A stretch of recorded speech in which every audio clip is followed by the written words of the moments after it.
Charles IV, King of Bohemia and Holy Roman Emperor, had a long and successful reign.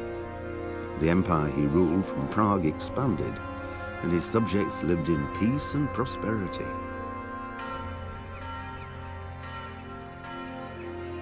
When the emperor died, the whole empire mourned. More than 7,000 people accompanied him on his last procession. The heir to the throne of the flourishing empire was Charles's son, Wenceslas IV, whose father had prepared him for this moment all his life. But Wenceslas did not take after his father. He neglected affairs of state for more frivolous pursuits. He even failed to turn up for his own coronation as emperor, which did little to endear him to the Pope. Wenceslas the Idle did not impress the imperial nobility either. His difficulties mounted until the nobles, exasperated by the inaction of their ruler, turned for help to his half-brother, King Sigizmund of Hungary. Sigismund decided on a radical solution. He kidnapped the king to force him to abdicate, then took advantage of the ensuing disorder to gain greater power for himself. He invaded Bohemia with a massive army and began pillaging the territories of the king's allies. It is here that my story begins.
God bless. Same to you.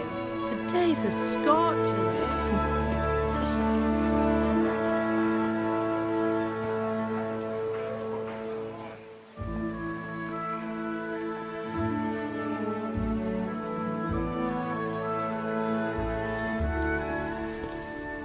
Well, husband, how goes it? Good.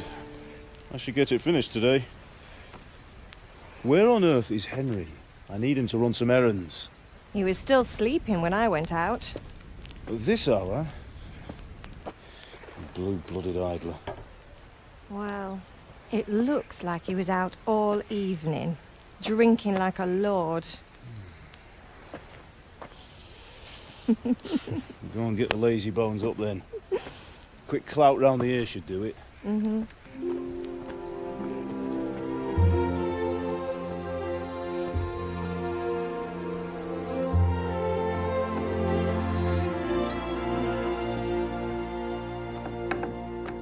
Henry! Get up now. There's work to be done. Arthur. Get up or I'll come get you up, you slugabed. Hear that? You'd better not vex him. Now get up quick. Your breakfast is on the table. Wait, what's this? Have you been... Oh, Henry. How many times have I told you about fighting? Oh, it's nothing.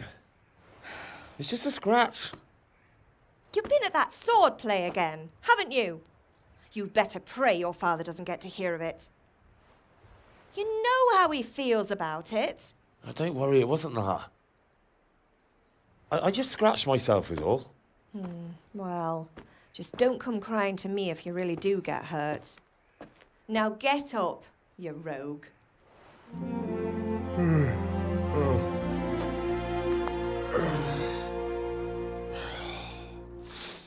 At least you're up, that's a start. Anyway, we've a lot of work to do today. I'm finishing the sword for Sir Radzig, and I need your help. With what? I'm running out of charcoal. Run to the market and buy a bag from the charcoal burner. I'll need some money then. Yeah, that's the other thing. Kunesh still owes me for an axe, a hammer, and the nails I sold him a month ago. Not to mention his debt from before. Go and tell him to pay up, at least for the axe and hammer, and then use the money to buy the charcoal. Kunesh? That drunkard? That'll be fun. Well, you're a big lad now. I'm sure you can manage. If not, tell him that next time I'll come myself and personally use that hammer to bang those nails into his arse. Sure I'll be happy to hear it. Is that all? Not quite. The chamberlain at the castle has the crossguard for Sir Radzig's sword, which I had engraved in Sasau. You want me to go and pick it up? All right. Money, charcoal, crossguard. Got it. And ale. Stop off at the tavern on your way home. I know you'll be going there anyway to see that girl of yours. But make sure the ale's still cool from the cellar when you get back. Her name is Bianca. Right, so make sure Bianca draws me a nice cool one. Run along now, work won't wait. God be with you. And with you, Henry. How are you? Father sent me. We're forging a sword for Sir Radzig, and the chamberlain has the crossguard and grip. Father had them engraved in Sasau. Right. They're here. The Chamberlain gave them to us for you. We looked them over. Beautiful work. I've never seen anything so fine. I can't wait to see the sword. Just make sure you don't botch it. When did I ever botch anything? Where shall I start? Ah, shut up and give me what I want, or I'll kick your ass this evening. Right away, your lordship.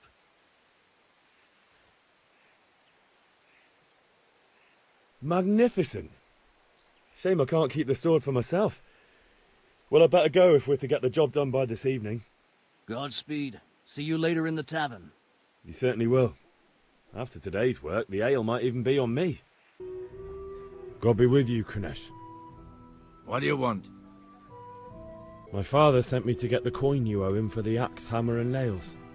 I've got nothing. Clear off. You know you owe father for a lot more than just the axe and hammer. If he went to the bailiff about it, you'd be in deep water. At least pay for the tools if you can't pay for everything. I told you I have no coin, you bastard. Get the hell out of here, or I'll use the axe on you. If that's the way you want it. I'll tell father you won't pay, and you can tell him what you told me. You can't be serious, Deutsch. Insulting our king. What insult? I say only the truth. Sigismund has done only what he had to. He had to abduct the king. He had to lure his cousin Prokop into a trap and imprison him. He had to invade with his army of Tatars and besiege Kuttenberg. Why not? What is this Wenceslas for a king? The empire is falling asunder in his hands. The German counts elected Ruprecht of the Palatinate as king because your Wenceslas would not go to their deeds even. German counts. Traitors. Now even the Pope God be with is you, opposed Henry. to your king. I'm with you, So Matthew. are such lords as What's going on here? Rosenberg. Deutsch is Even spouting the shit. Austrian dukes Albrecht What? and Just Wilhelm listen and you'll are hear on for yourself. Sigismund's side.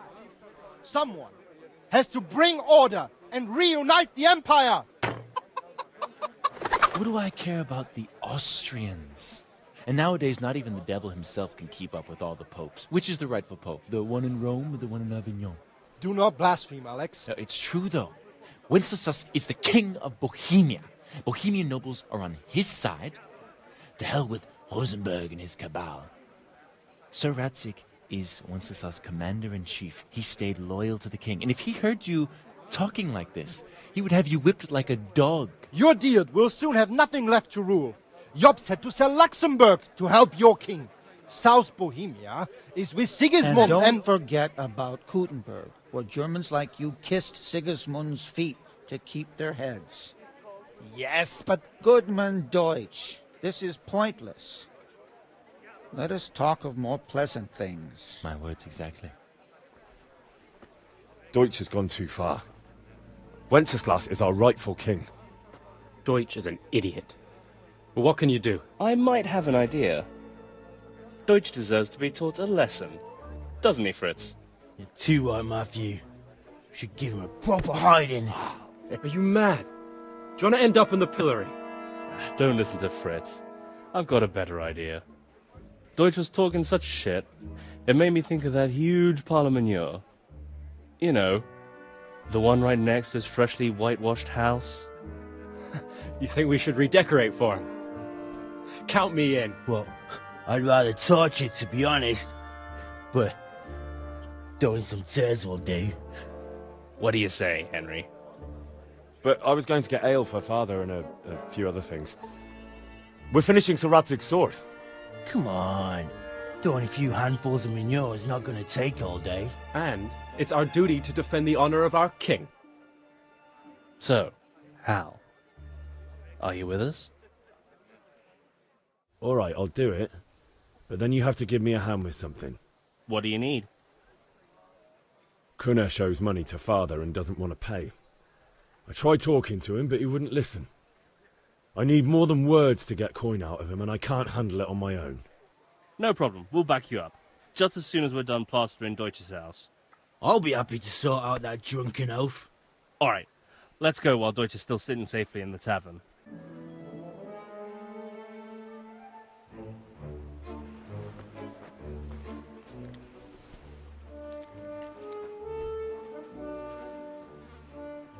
What are you waiting for, soldier? Fire the trebuchet! For king and country! For king and country, my ass. This is all good, clean, fun. Nearly as good as having that traitor in the pillory. Nearly. Now that would be sweet. That's for Sigismund! Woohoo! Eat shit, Dodgers. You bastards! What the fuck do you think you're doing? Hey, Hans, can't you see? We're decorating your house for you. It's like your old man was saying in the tavern about that traitor Sigismund. We're just doing what we have to do. Horse Hans! I'll make those smiles off your faces! Oh, I'd like to see you try. What are you doing here, Zbigniew? Hanging out with this poxy Deutscher? Maybe you'd like to try out the latest German fashion.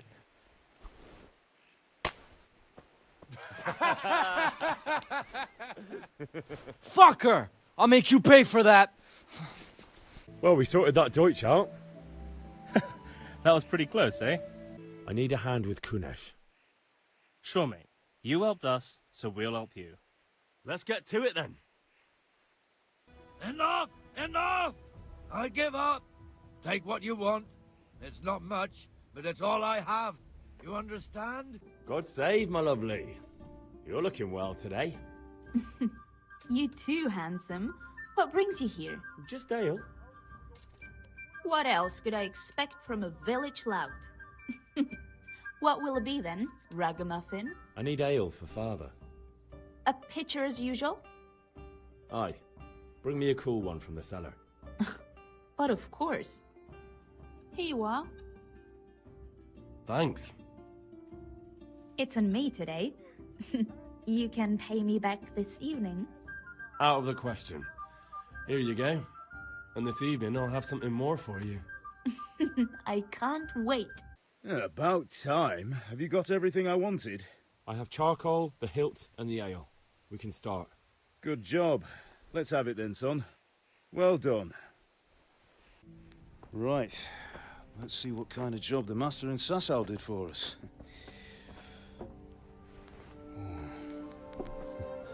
Look at that, lad. Well, that's what I call craftsmanship. What does the inscription mean? Damned if I know. Doesn't look like Czech to me. Latin, maybe? Lord Radzig ordered it. Oh, this will be the finest sword I've ever made. Have you got the charcoal? Good. Then fire up the forge. We'll put it all together.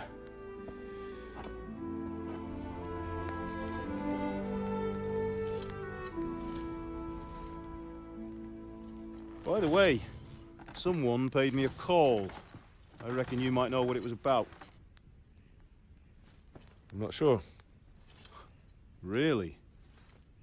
Because I'm pretty sure you and your friends threw dung at Deutsch's freshly whitewashed house.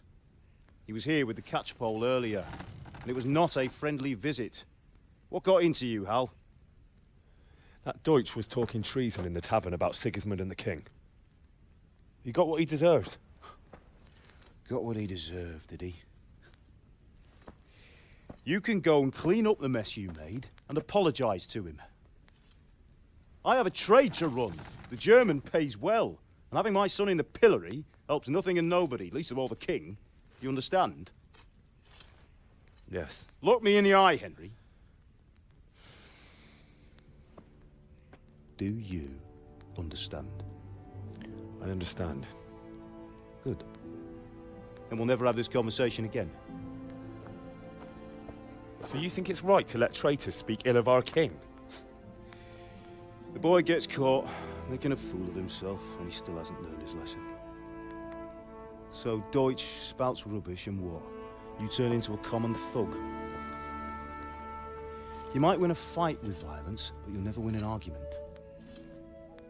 Remember, Henry, if you want to convince someone that they're wrong, try using your mouth and not your fists.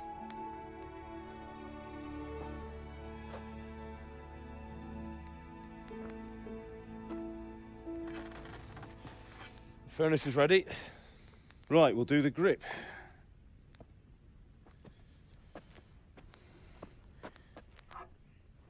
I'll heat it up, and when I take it out, you slip the grip on so it fits exactly.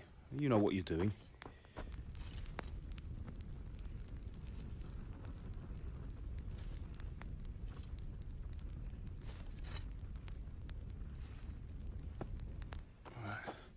Do it.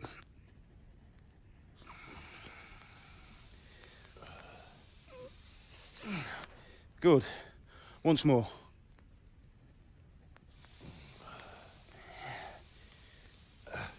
That's it. Done. Now file it down so it sits well in the hand. I'll prepare the guard.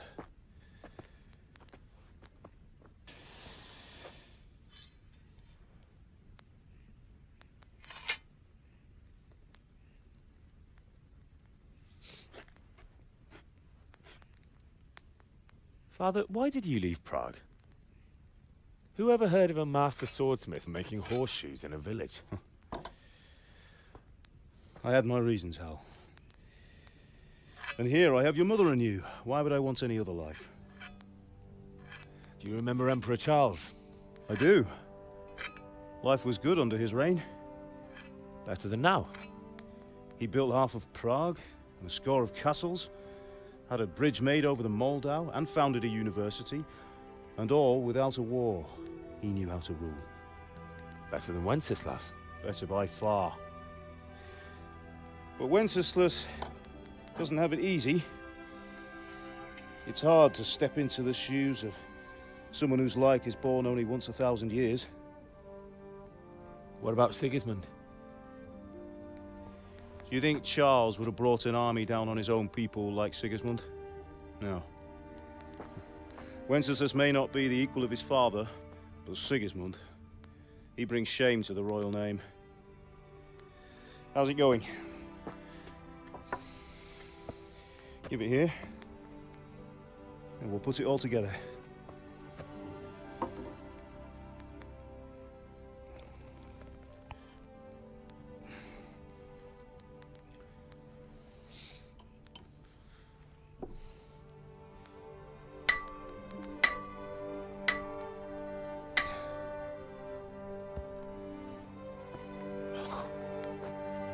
It's magnificent. Indeed it is. The Lord be with you. My father sent me for those nails. Good day to you, Teresa. They're ready. Will you fetch them for me, Hal? They're in the trunk in the living room.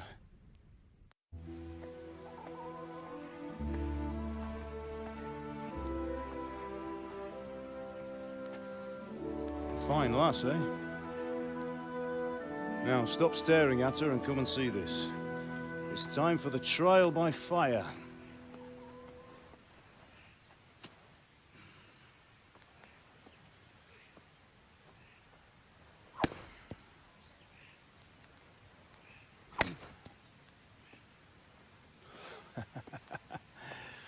We did a fine job. I would expect nothing less from such a renowned swordsmith. Those days are gone, sir. But you haven't lost your skills, though.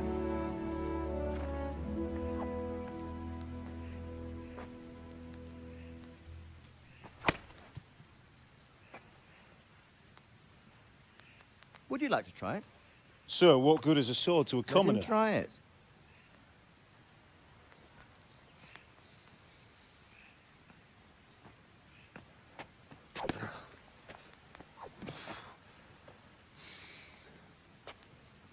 You still have a lot to learn. Ask your father to show you how. He knows what he's about. Learning his trade will serve him better in life, sir. Perhaps. But who knows what the future holds for each of us. I see that you almost have it finished. It just needs a polish, then Henry will bring it to you. Excellent. Fine work, very fine. A sword such as this will bring honor to its bearer. What say you, Svan? True, Sir Radzig. If I'd have had its like back in Nicopolis, things would have worked out differently.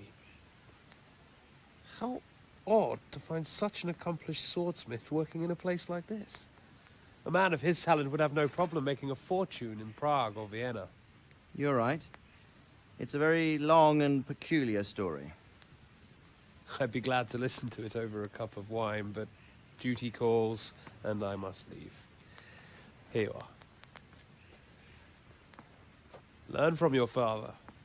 He truly is a master of his craft. I'm sure our paths will cross again. He certainly will. Once it's ready, send your son up to me with it. Good work, Martin. Sir.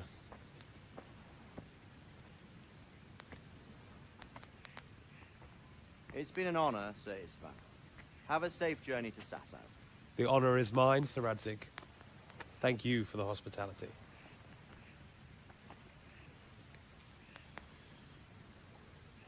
A long, peculiar history.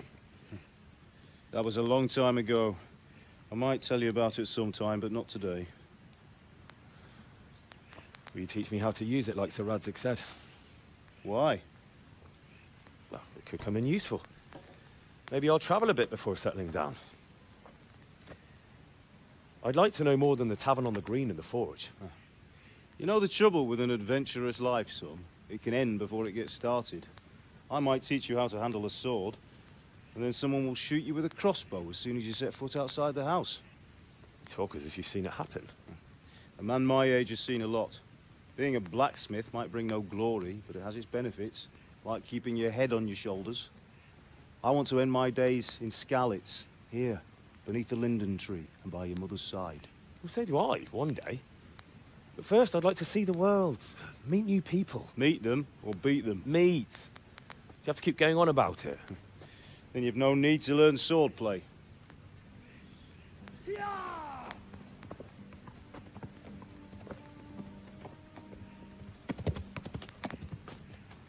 A messenger. He was in a hurry. What's happened?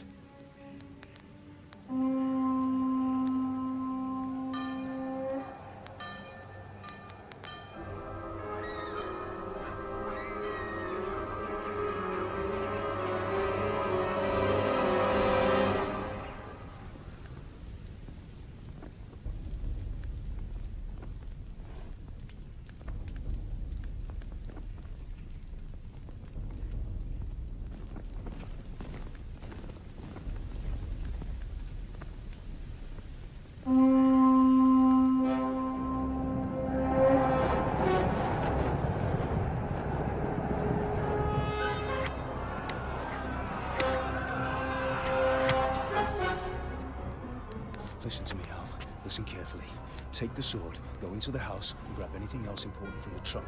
Go to the castle. Hurry! What about you?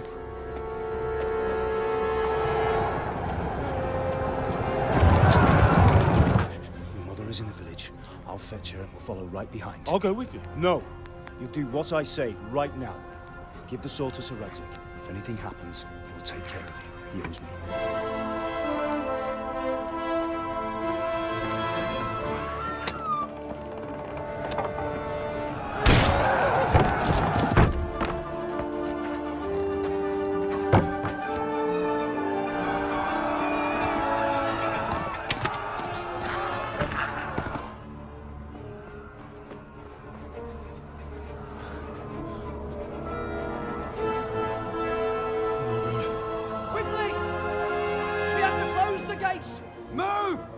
Closing!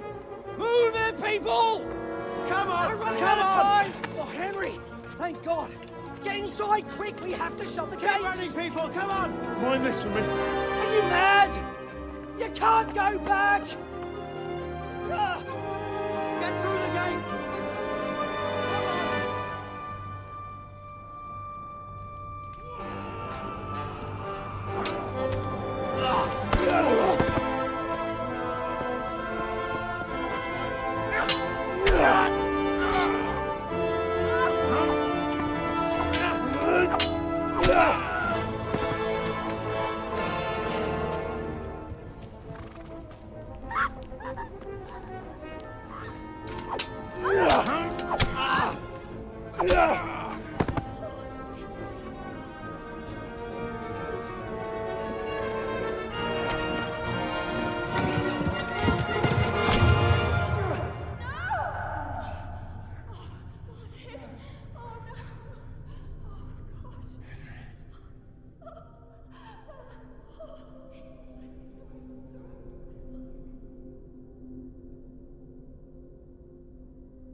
Come on, Hal! You can still make it!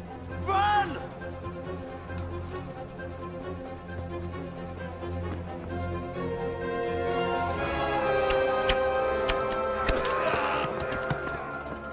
Find a horse! Ride to town, Merc! Tell them what's coming! Warn them! Run by the moat! There's a path down there! Jump down from the wall and flee!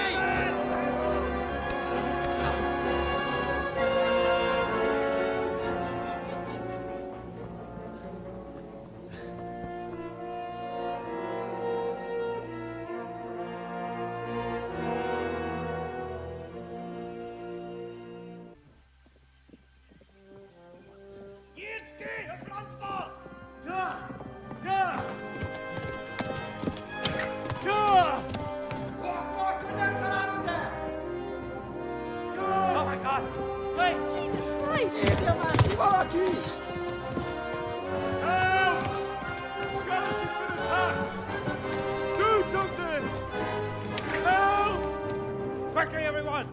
Get your asses here! Hey! And loose! Halt your Hosenkinder! They're turning tail!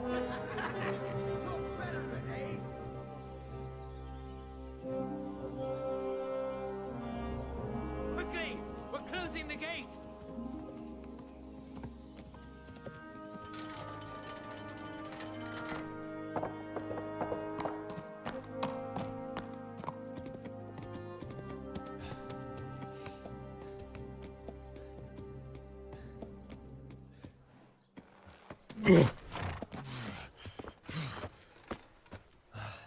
Someone give him a drink. And bring hot wine and bandages.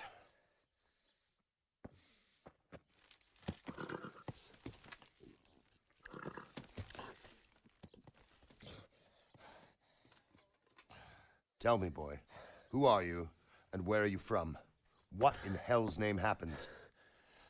I've come from Skalitz. They burned it to the ground. Slaughtered everyone. Who? Who burned it to the ground? A huge army. They attacked without warning. And they weren't Czechs or Germans either. Who then? I don't know. I've never seen armor like it or heard their language. Maybe Tatars?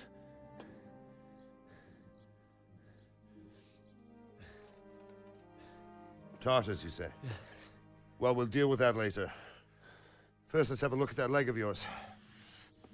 Who is that? I don't know. Grit your teeth, boy. I'm gonna pull that hair out.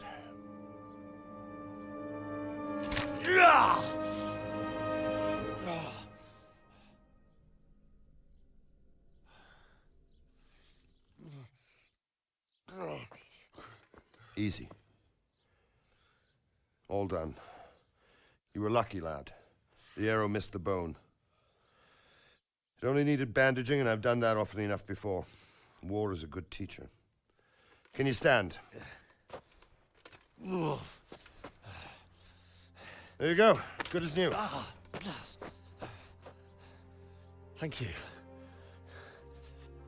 If you idlers nothing better to do, get back to work. You'll have to speak to Lord Divish. Can you manage?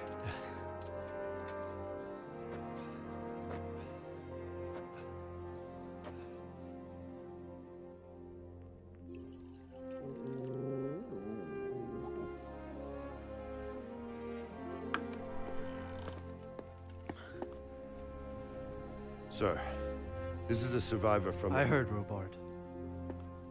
Tell me, boy, what exactly happened? Did you see the ensigns of the attackers? And were there any more survivors? So, I don't know what army it was, but it was huge. There were dozens of banners flying on the hill above Skalitz. The ones who did the slaughtering spoke a strange language. They burned Skalitz to the ground. But a lot of people took refuge in the castle. I wasn't quick enough. And as I fled, they shouted from the battlements that I should come and warn you.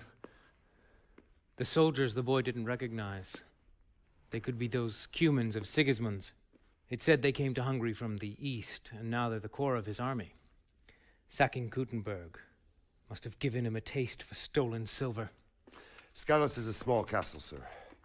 If Sigismund attacks, they can't hold. Indeed, Sir Robard.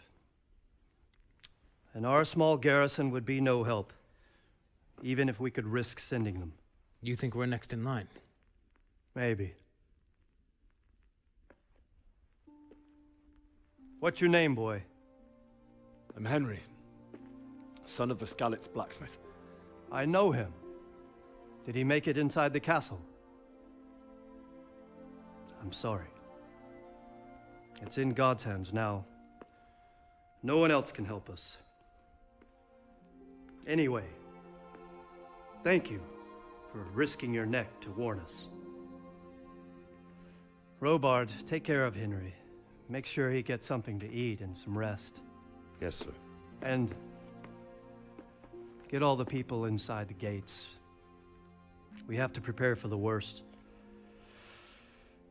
Make all the necessary arrangements. As you command, sir.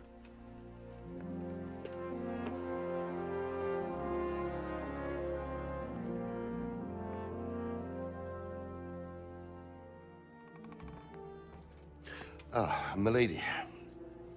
You are fortunate our good lady Stephanie of Talmberg has graced us with her presence. My lady, I'm honored. So this is our brave young man. Welcome, lad. Bozhena here will take care of you.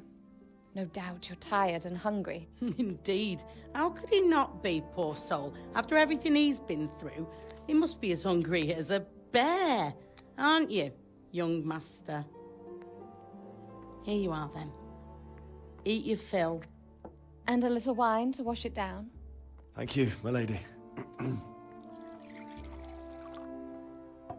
When you're done, you can go and rest with the grooms in the Outer Bailey. No, that won't do, Sir Robard. After all he's been through, he deserves a proper bed. Let him sleep in a lodge in the courtyard. Certainly, milady. Young Henry here is overwhelmed by your generosity. Yes, yes, thank you, my lady. May God reward you for your kindness. Eat up now. You're in capable hands, so I'll leave you to it. Good night. Good night. Good night, man.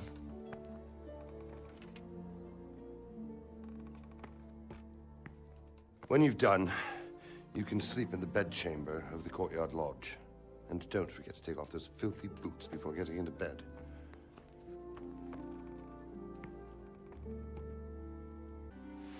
Today the patrols will be doubled. Keep your eyes peeled. If you see anything out of the ordinary, report it immediately. Understood? Yes, sir.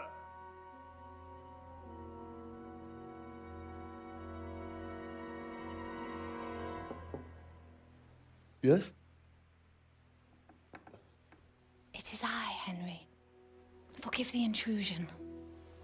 I didn't wake you, boy, did I? My lady, no, not at all. But what brings you here at this hour? I thought you could do with a little wine. It's just what you need to help you sleep. My lady, thank you. You really shouldn't. You could have sent a servant. I was going to. But to tell you the truth, I couldn't sleep either. I thought of you while saying my prayers. How awful it must have been for you. I came to offer you solace, to let you know you're not alone. Thank you. Thank you kindly. You're welcome.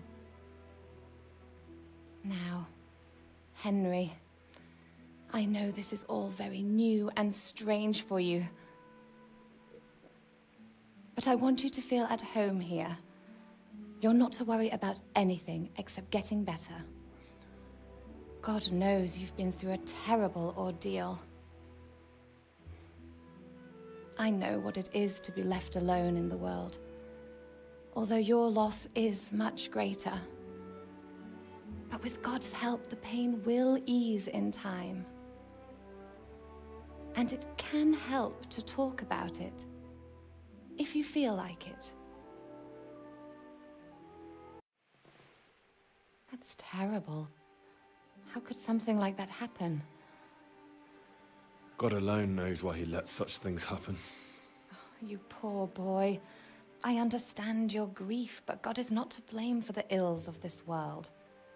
That is the work of Satan and those who do his bidding. Those who are corrupted by greed, envy, and pride. You must not lose faith, whatever life brings. Fate has not been merciful to me, and my husband either.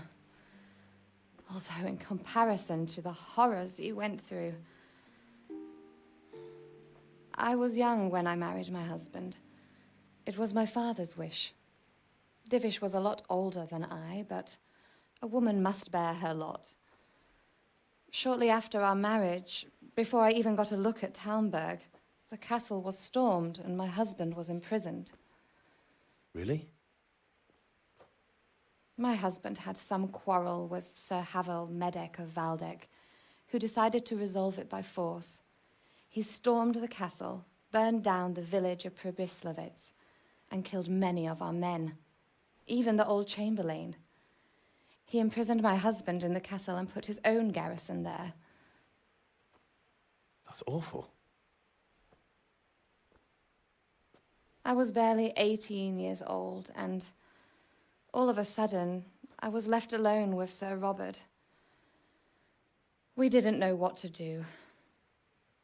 We went to Prague to appeal to the king and sought help from Divish's friends, but all to no avail.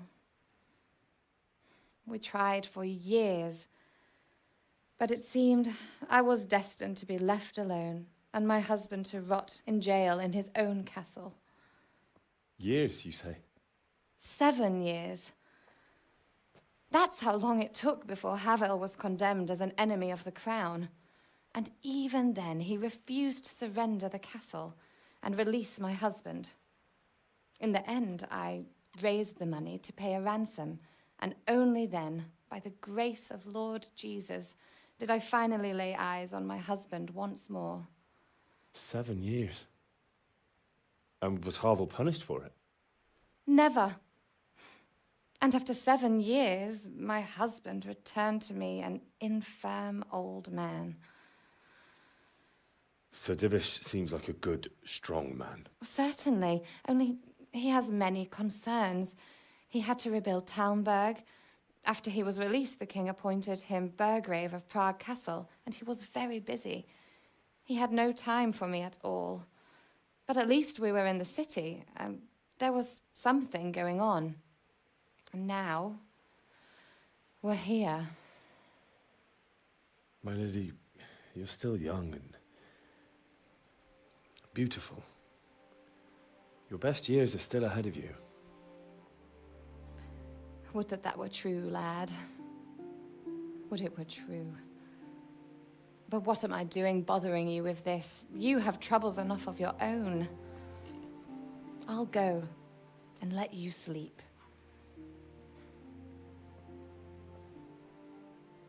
I enjoyed our little talk, Henry. Good night, and God bless. Good night, my lady.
Henry, wake up. You don't want to miss this. What is it? What's happening? Come to the battlements. One of our patrols reported a company heading here from Skalitz.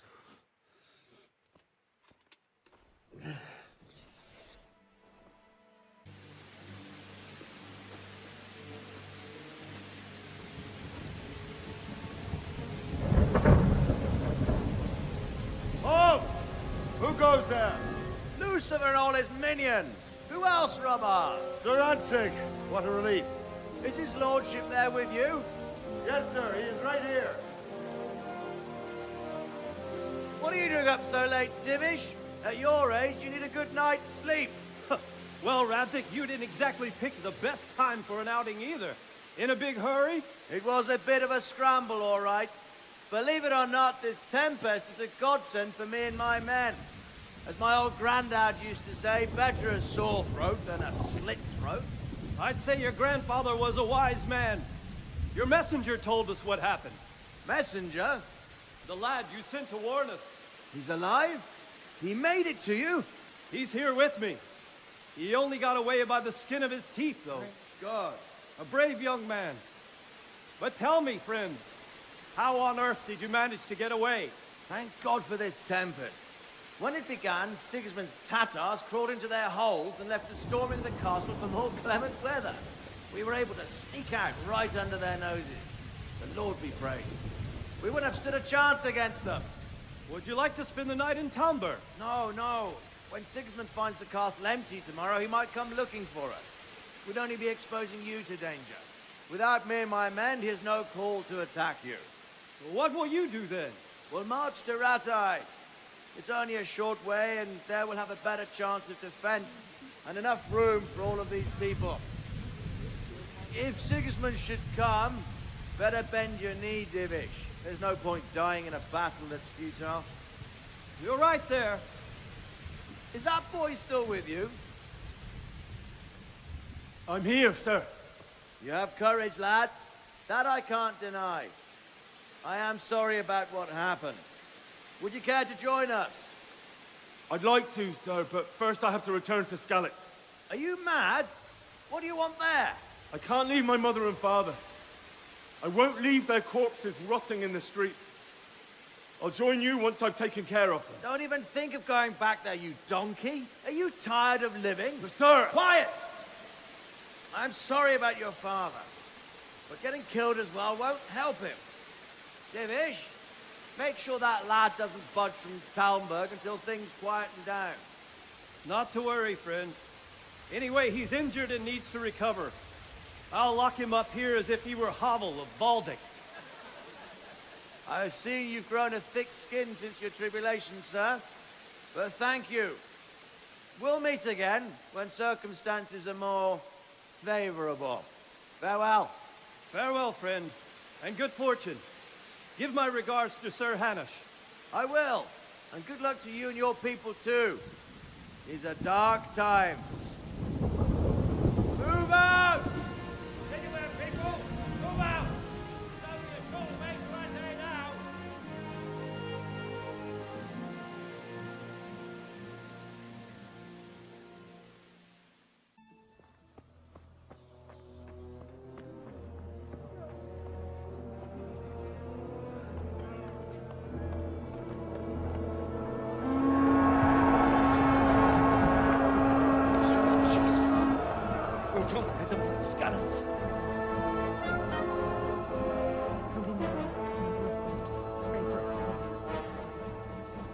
See how the self-appointed king wins the love and respect of his loyal subjects. Indeed, Robard. Sigismund of Luxembourg has a rare talent for winning people over to his cause.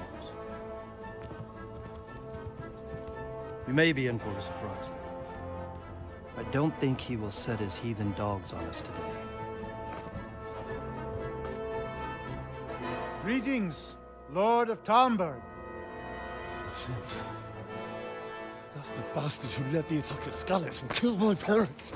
Don't be an idiot. Do you want to end up like them? I am Sir Markwart von Aulitz. I come in the name of Sigismund of Luxembourg, King of Hungary and Croatia, who has resolved to strike against those who disrupt concord in the land and to restore order in the name of his brother, King Wenceslaus IV. Restore order by burning and pillaging the king's estates. Greetings, Sir Markwart. The efforts of the king's brother to bring order to this chaotic land are undoubtedly noble. It seems to me, though, that he and his army have somewhat strayed. As Burgrave of Prague Castle, I am entirely beholden to the king, and here in Talmberg divine peace reigned until your arrival. To what then do we owe the honor of your visit? Yesterday, His Majesty took action against the enemy of the kingdom, Sir Radzig Kobyla, who has been using the silver from the Skalitz mine to fund insurrection against the crown. Unfortunately, the insurgent escaped. Would you happen to know, noble sir, where he might be at this time? As far as I know, the Sir Radzig of which you speak is the king's hetman at Skalitz. I find it hard to imagine that he would rebel against our king. Nevertheless, I can assure you that Sir Radzig is not at Talmberg. He would be a fool indeed to flee from one castle, where he has little chance of defense, to another, where he has even less. Or do you take the view that my humble manner is any obstacle to your army? Am I to inform the king then that Sir Radzig Kobyla is not at Talmberg and that he has your loyalty? Sir Radzig Kobyla is not here, and I have no intentions of getting embroiled in affairs from which I have nothing to gain. Very well, sir. As you wish. I will relay your words to the king in the hope he will be as well disposed as you seem to be. Those who have clean consciences and goodwill may find themselves well disposed even at moments like this, when there's little cause for joy. Farewell, sir. Auf Wiedersehen.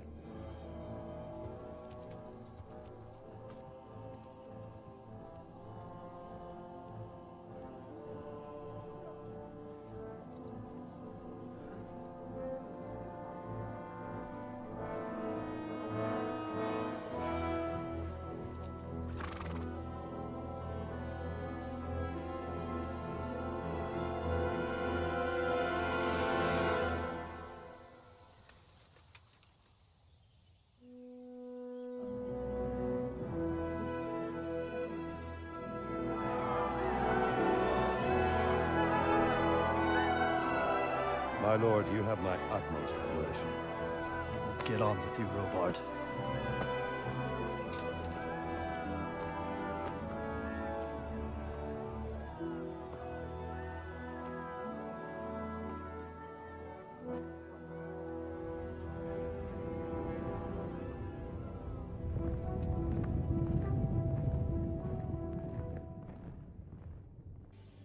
God be with you. Sir Robard, I need to get to Skalitz. What would you do there, lad? Sigismund might have left, but the place will be swamped with robber barons, brigands, deserters, and other vermin. And anyway, your lord commanded you to stay here.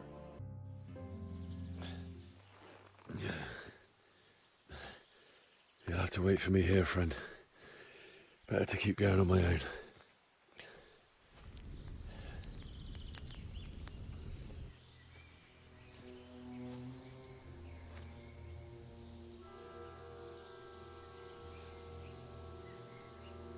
Looks like they've already gone.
Why did you do it to me, Father?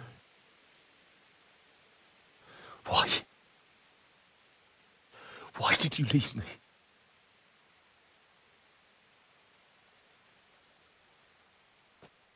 Forgive me. Forgive me for everything.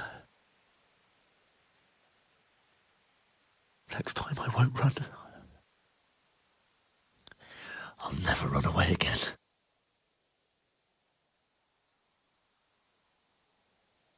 I'll find the one who did this to you. I remember his face. I'll find him.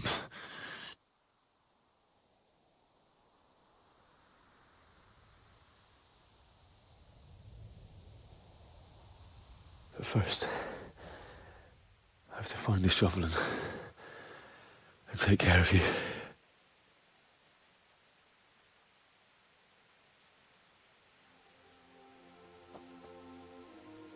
I remember you told me you wanted to lie beside Mother. Here. Under the linden tree. At least I can do that much for you.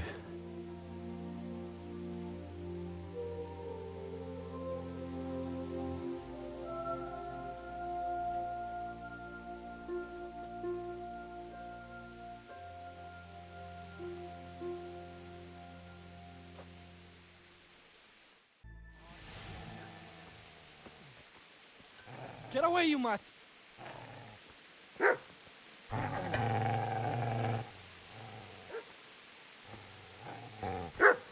Get away, you beast! What's going on? Zbyszek, what in God's name are you doing? What do you think I'm doing? Digging turnips? The beast just went for me. Isn't that Mutt the butcher's Mutt? And isn't that body the butcher's? Yeah, that's him. What's that got to do with anything?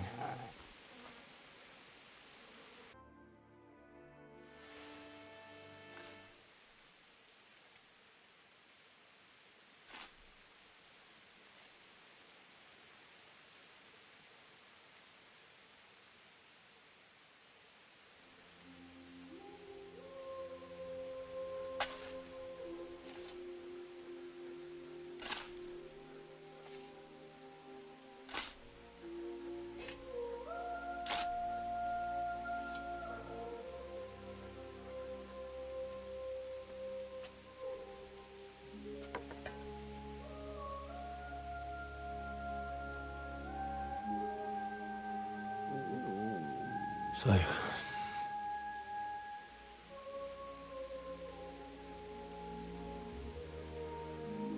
let's get to it.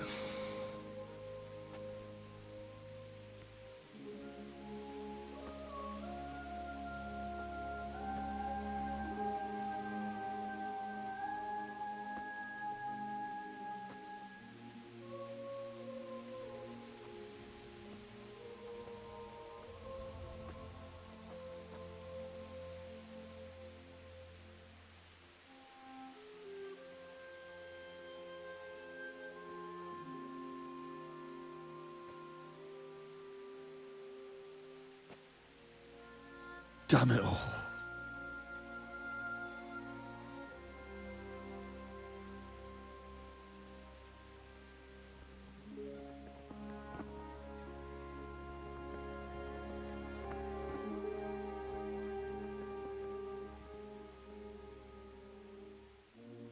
How am I going to do this? Do you need some help? Is that him? Yes. Can't you see the sword? Who are you? What do you want? Is Bishek? Who do you think we are?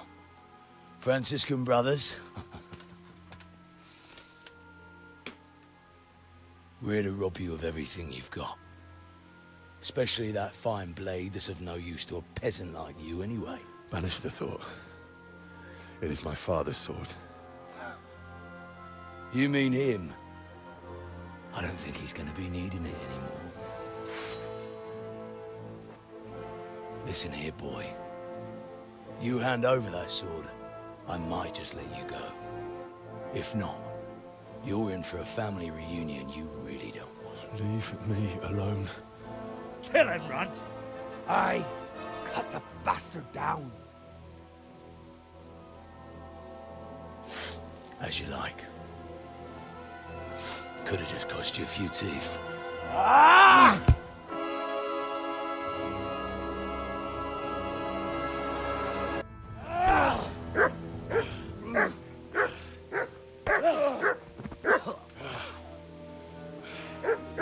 I told you how it would end.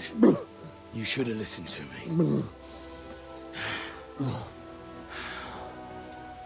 This is nice work. The chief is going to like it. It's new, isn't it? And now, for the maiden bloodletting. Surely your father never would have imagined it would be your blood. I believe there's a word for such moments. The old man would certainly know. But I'm just a common killer. Did you help make it? No doubt you did. Such miserable luck. To die by the sword you helped forge. Hey, go fuckers!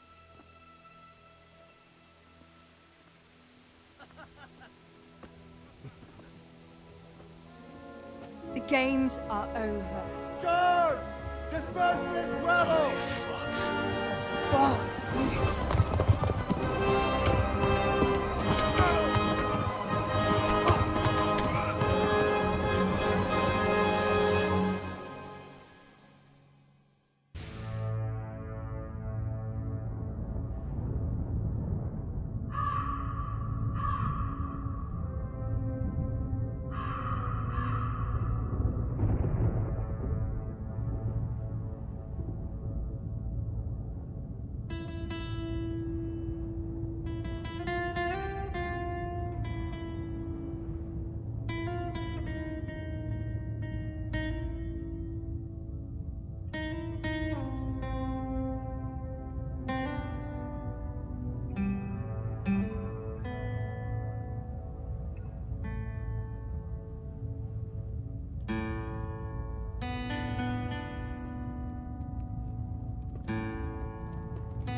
you need some help?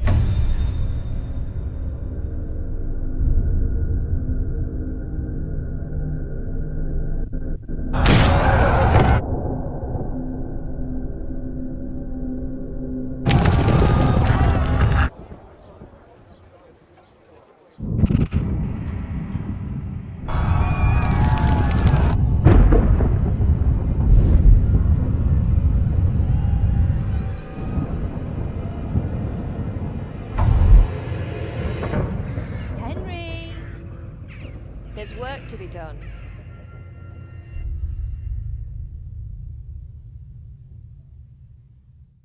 Wake up, Henry. It's past sunrise. Henry, can you hear me? Get up, Henry. Wake up. It's a new day. Henry, can you hear me? Hallelujah.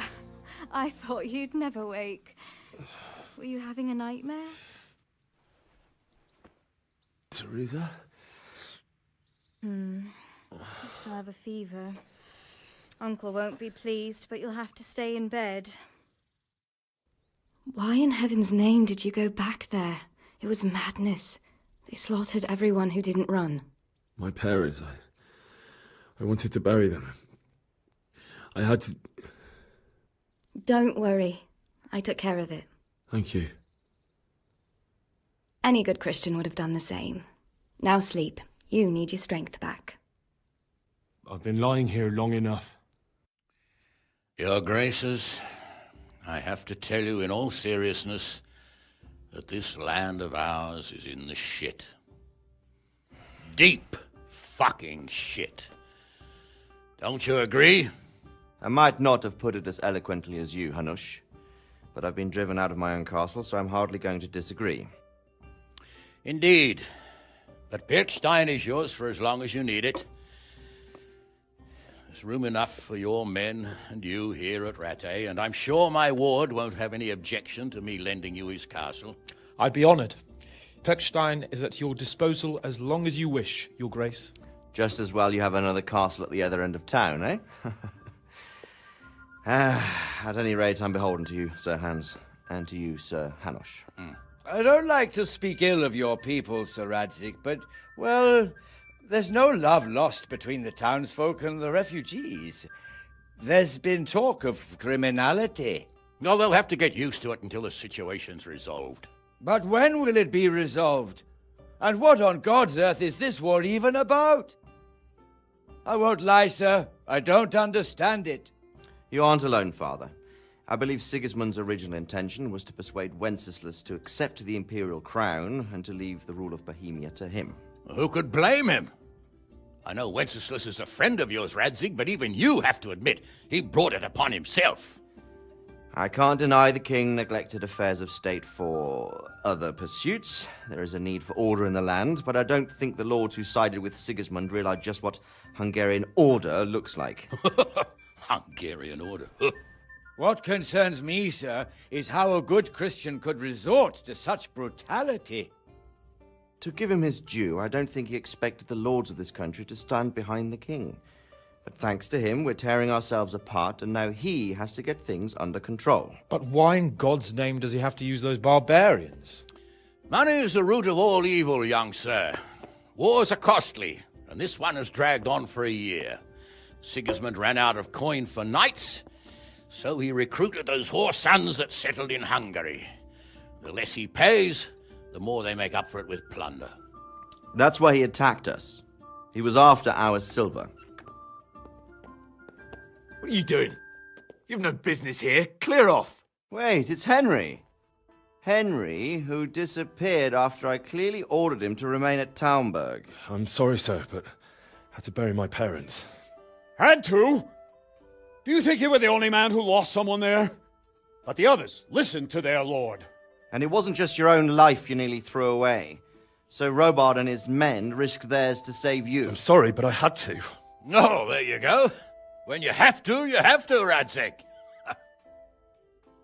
Your father was a remarkable man, and your mother, she was remarkable too. They deserved a Christian burial. Did you manage that at least? No. I was attacked by thieves. I wouldn't be here now if it wasn't for that girl. Girl? The miller's daughter, Teresa. The miller's daughter saved you from the footpads? Well, there's a tale to tell your children. I owe her my life. She distracted them and then brought me to Ratai. But without Sir Robard, we'd both be dead. Oh, that's what I call a good woman. Hang on to that one, lad. Still, it's a great shame your parents are buried in unconsecrated ground. That means purgatory for them. Be quiet, friar. I didn't invite you here to eat me out of house and home and deliver a sermon while you were doing it. If you're so concerned, Father, maybe you should save the innocent souls of these fine Christians yourself. Go to Skalitz and consecrate their graves. I assure you, if you're killed by bandits, your soul will soar straight to heaven, as long as someone buries you in consecrated ground first. If there's anything left to bury, that plump carcass of yours would be quite a feast for the wolves and the crows. And one skeleton looks much like another, so how would we know which were your ordained bones or those of Sigismund's Tartars? Be that as it may, why have you come here? I must get your sword back. Sword? My sword hangs here at my side. No, the sword my father forged for you. One of those thieves stole it from me. They almost killed him and he already wants to go back. Takes after his father, I suppose. Lad, I've lost a castle, a village, silver mines, and a good half of my subjects. Why would I miss one sword? Because it's the last one my father forged, and I promised him I'd deliver it to you. I understand. I'd feel the same way. But prudence is the better part of valor, and a dead man keeps no promises. Aye. The woman had to save his fat from the fire, and now he wants revenge. What kind of fool are you, boy? He's no fool. Henry, you have courage, but you need training, arms, a horse.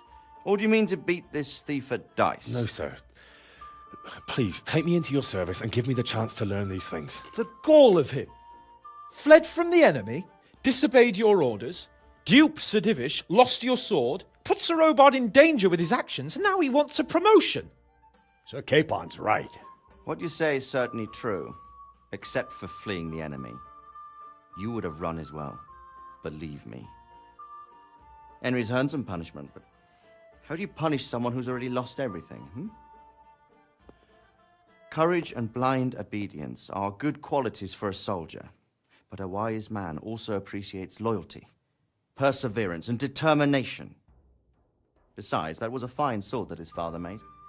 If he thinks he can get it back, I won't turn it down. My lord, he's a peasant. You can't make a squire of a peasant. Why not? Someone made a priest of a pig. He isn't a peasant, Father. He's a blacksmith, and recent events have left me in need of his skills. So, you'd like to enter my service? Sir, Yes, I would. You won't regret it. I probably will. I'm doing this for your father, lad. Don't disappoint me.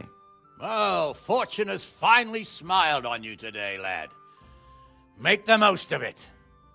Now that I think about it, Sir Hanush, the boy needs training and experience, and you need spear carriers. That's true. The bailiff is always complaining about your people making trouble in the camp. Maybe one of their own among the guard might help. It might. In any event, it will prove valuable experience. But let's be clear. You're the one paying him. Captain Bernard, see to his training, and then send him to the bailiff. Yes, sir. And don't spare him. You can rely on it, sir. Don't forget, Henry. Don't disappoint me. I won't, my lord.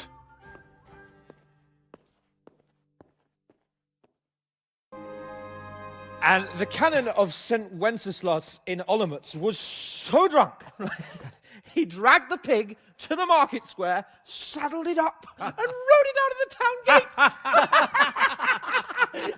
No, we can see that this wasn't going to end well. So, Sir Peter and I rode off to look for the good canon on his pig. Did you find him? We tracked the filthy beast down to a sty beyond Cronau. I mean, the beast with a tonsure on its head. We never found the real pig, but the Reverend was sound asleep in the pigsty. Birds of a feather stick together. It seems the same goes for pigs and prelates. I toast, gentlemen, to pigs and prelates. God save their bacon. Sir Hans, forgive my intrusion, but I need... Oh, but what? You want to join us? Want to buy us around? I'm afraid we don't drink with peasants. You're not in your village now, boy. No, sir. Curfew's been rung. The alehouse is closing. Nothing closes while I'm sitting here. If that's all, you're dismissed. Are you out of your mind, lad? You can't cross his lordship. He's got a temper like a bear with gut ache. If I was you, I'd get lost before he shows it. The bailiff instructed me to close the tavern at the proper hour. He doesn't want anyone disturbing the peace after curfew. The bailiff? The bailiff can kiss my arse. I trust you haven't forgotten who's the rightful lord of Rattay. No, it's Sir Hannes. Oh, is he here? What, is he he's hiding under the table, maybe? No! Then what he wants isn't worth a fart in a bathhouse. And besides, he's only in charge till I grow up. Which clearly hasn't happened yet. Enough! You can't talk to me like that. I'm a nobleman. Come now, sirs. You're not going to fight here, are you? We most definitely are. This yokel needs to be taught his place.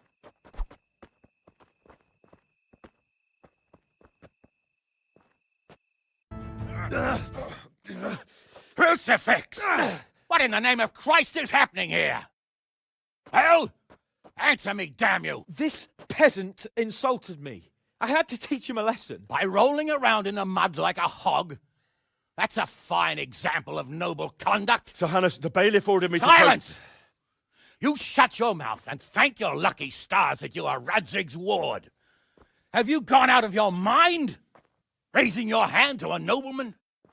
And you, Hans, how many times have I told you that drinking with your subjects might be good for their morale, but it's bad for your honor? You spend all your days drinking and chasing wenches, which wouldn't matter if you paid any attention at all to your duties. And now we see what that leads to. Tomorrow, you will go with me to a hearing. Some landowners have asked me to settle a dispute. It'll be an excellent lesson for you. I had planned to go hunting, but if you think listening to the pointless gripes of a bunch of old fools will benefit me, so be it. Oh, hunting. Well then, Your Grace, I'll tell you what. You can go hunting. Really? Oh, naturally. Who am I to deprive the young Lord Capon of his sport? And you can take Henry here as your page. Him? Absolutely not. You'll do as I've commanded. It's time you learned how to lead people, and not just in drinking and brawling. Now get out of my sight. Sir, I have responsibilities to the bailiff. Not anymore. Your responsibilities now are to Lord Capon. It's time you learned how to behave in the presence of nobility. Let's go. Tell the kitchen I'm hungry. It's been a long journey.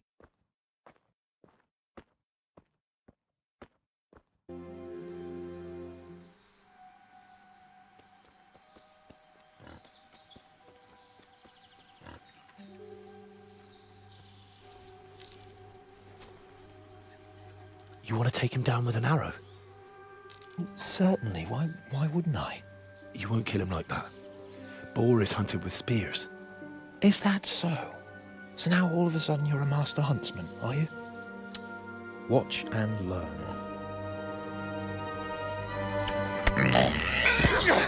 Did you see that? Damn, I'm good. Quiet. So, next time you try to tell me I can't kill a boar with an arrow, you can... Fuck! After him! Fetch! Mount up, Henry. We're going to chase down that swine! Yeah! Yeah!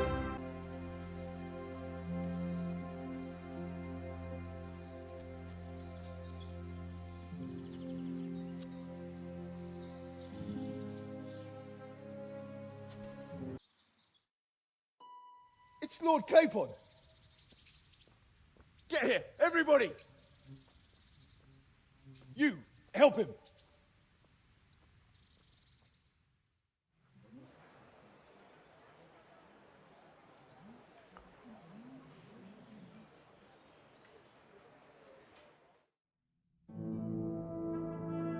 How is it possible, Ratsig? Those bastards make so bold no more than a mile from the castle. We'll have to send out more patrols. That won't do us any good, Hanush. Even if we had 10 times the men, we couldn't beat through every thicket in the fiefdom. You sent for me, sir? Come in. I don't know how to thank you, Henry. If it wasn't for you, Hans would be dead. And to think I sent you out with him as a punishment. I was only doing my duty, sir. Don't be so modest, young Henry. You showed not only courage, but loyalty to your liege. That's why I'm taking you into my personal service. Sir, thank you, sir. Well, let's celebrate your promotion and Sir Hans's recovery.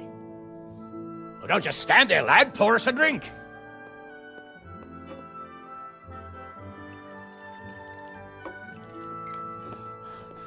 I'm sorry to interrupt, sir, but I've urgent tidings. What now? A stable boy came from Neuhof. He says brigands raided the stud farm this morning. There's many dead or maimed. Tell us exactly what happened. I'm not sure. The boy was so shook up he could barely speak. He said the bandits murdered for the joy of it. I'm sorry, sir. Your vassal Smill is dead. Who did this? Who were they? We don't know, sir. The stable boy just kept babbling about some huge fellow in black armor who led the attack. Take as many men as you need, and don't stop until you've found those bastards. And bring me their heads! Yes, sir. My men at your disposal too, Hanush. Thank you, friend. Sir, let me ride with them. He's full of piss and vinegar, isn't he? Their leader, he must be the one who attacked me at Skalitz. There can't be 2 men in the whole kingdom who look like that. You think he might still have my sword? No doubt you could use another swordsman, Captain. As you command, my lord. How soon can you leave, Bernard? Soon as the men are ready, sir. Good. Wait in the courtyard for Henry. And, give him a horse. His own mount? His reward for saving Sir Hans. He'll need it. Thank you, sir. Thank you. Well, go! I want these culprits in the hands of the executioner as soon as possible. I won't let you down, sir.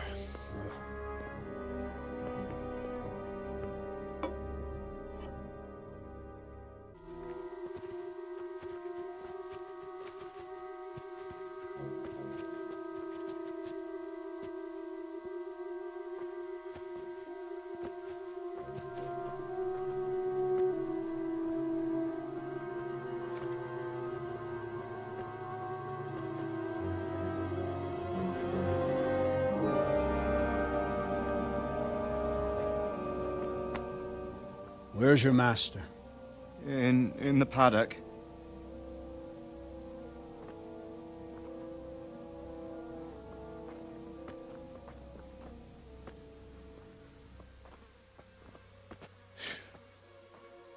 Crucifix?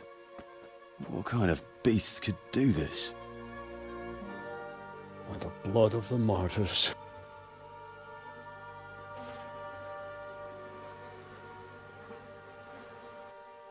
What happened here?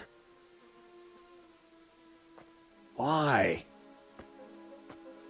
Someone came at night and hamstrung every one of them.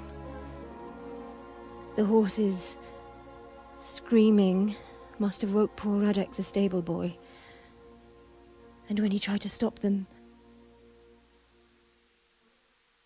And then my husband, when my husband tried to help them, they killed him too. And when they were done, they put a torch to the stables. My sincere condolences, ma'am. I swear we'll hunt those monsters down and make them pay for this. The horses were still alive when I came. We had to finish them off. All of them. The pain in their eyes. They couldn't understand how anyone could do this to them.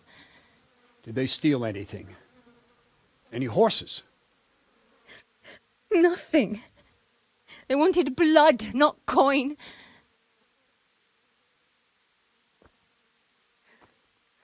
Did your husband quarrel lately? Was there anyone who might want revenge? He argued over the price of a saddle, maybe, but nothing that could drive a man to this. These are dark days when there's more kindness in horses than in men. Did you see anything? How many were there? Or what did they look like? We saw no one. Has anyone tried to follow the trail? No. We were fighting the blaze until now, and even if we weren't, what chance would any of us have against someone who could do this?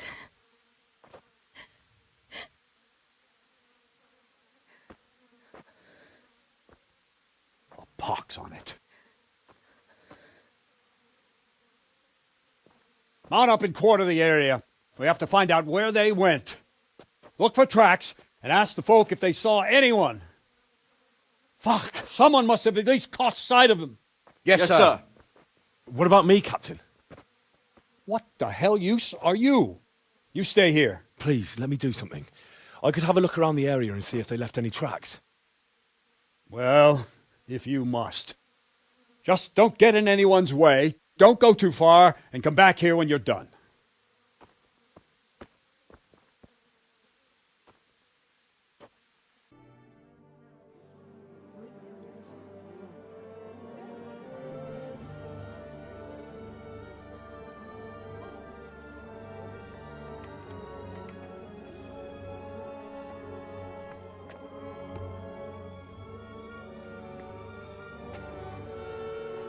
Move along, citizens.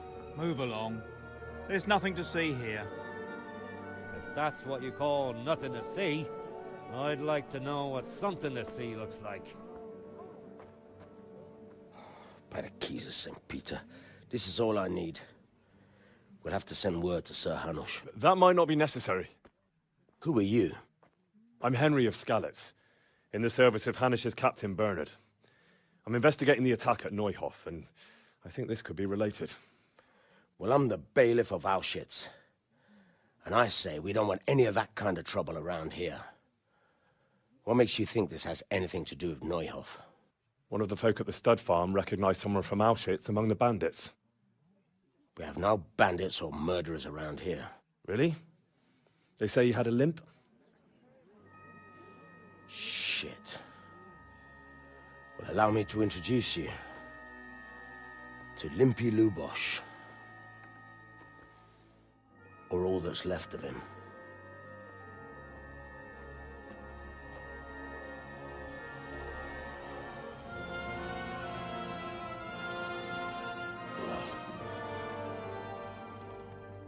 Sacre. Nothing's ever easy. I'll have to take a look around and ask a few more questions, if that's all right with you. You can take this mess off my hands and welcome to it. As for what else there is to find out, I don't know. But look and ask all you like.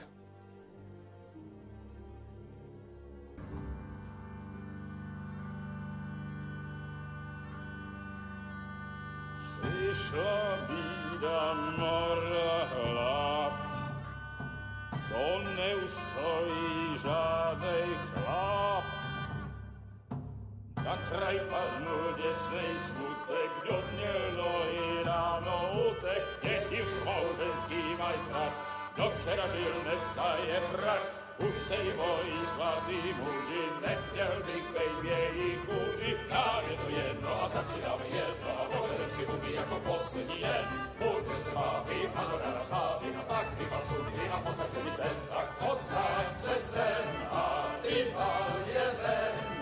Ukaž kozy jako vozy, zítra jen tu jsou nejdem, tak nalej mi hned, a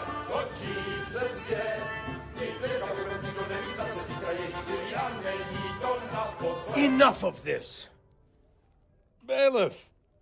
Come on over here, sit down and have a drink with us. Don't vex me again, Father.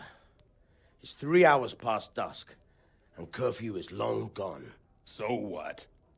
So, I'll have you all whipped and put in the stocks, and I'll write a letter to the bishop about you, priest. Well, nothing to worry about then. Everyone knows the only one around here who can write is me. Enough! Men, throw them out.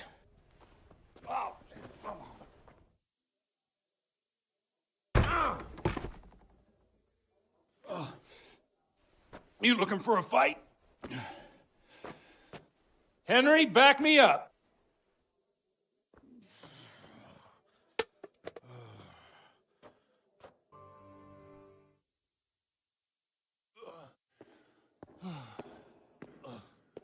Here we are. Look at this beauty. Oh. We can't do this, can we? Who says? Get ringing, wench.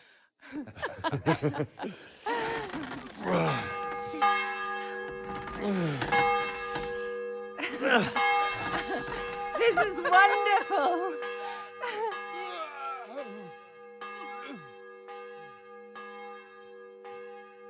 Ah, bloody oath. And now, my dears, comes the climax of the evening.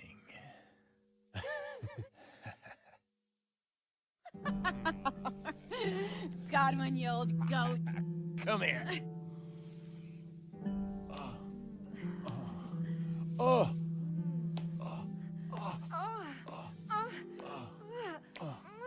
The priest has mounted up. What do you say, Henry? Shall we take a little ride of our own?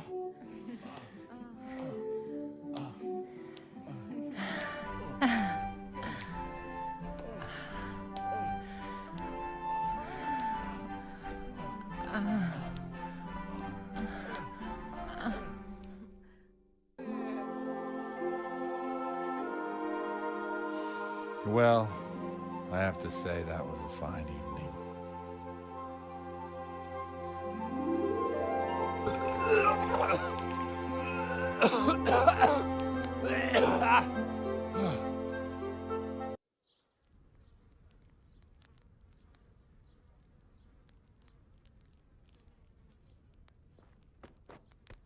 Godwin, you beast. Get up. Do you hear me? Wake up, you drunkards! Oh, fucking hell. Where the... Oh, what the... Oh, who the hell are you? Oh, Henry. My great friend, Henry. Didn't we have a wonderful time? Well, you certainly did, you old lecher. Now you better pull yourself together quick. You haven't much time. There's some water and something to eat on the table there, but if I were you, I would move my hairy arse before my flock eats me alive. Oh, step on my head. My guts. Oh, my poor suffering stomach. Oh, what was that woman on about? Before my flock eats me alive. I've forgotten something. What have I forgotten? Where the fuck am I? What the fuck was it? Oh. Mass! Oh, shit, I have to say mass. I gotta say mass. You have to help me. How? You're the priest. I can't do it in this state. Maybe the liturgy. But I have to give a sermon as well. Oh, this is a disaster. They're gonna excommunicate me. I'd like to help you, but... You can.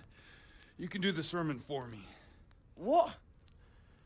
So, first I investigate a murder no one wants investigated. Then I drunkenly keep the whole town up all night.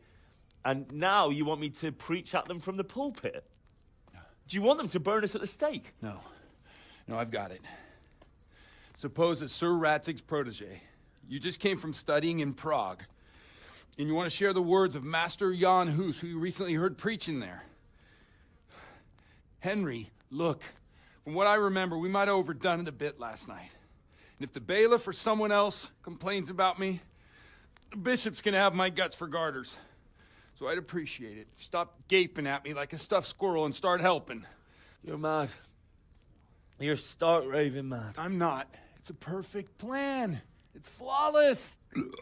Oh. How about this? If you help me with this, I'll tell you who Lubos's cronies are.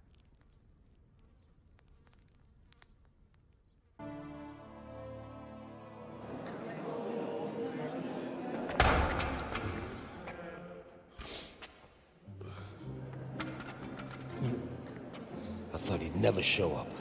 The swill pot. Look at him. He can hardly walk after his capers last night. You were with them, you beast. Just you wait. Look at him. Mother of God, any minute now he'll throw up. Animals, I couldn't sleep a wink last night with all that clamor. In nomine Patris, et Filii, et Spiritus Sancti. Amen. Accepit panem in sanctas at venerabiles a manus suas.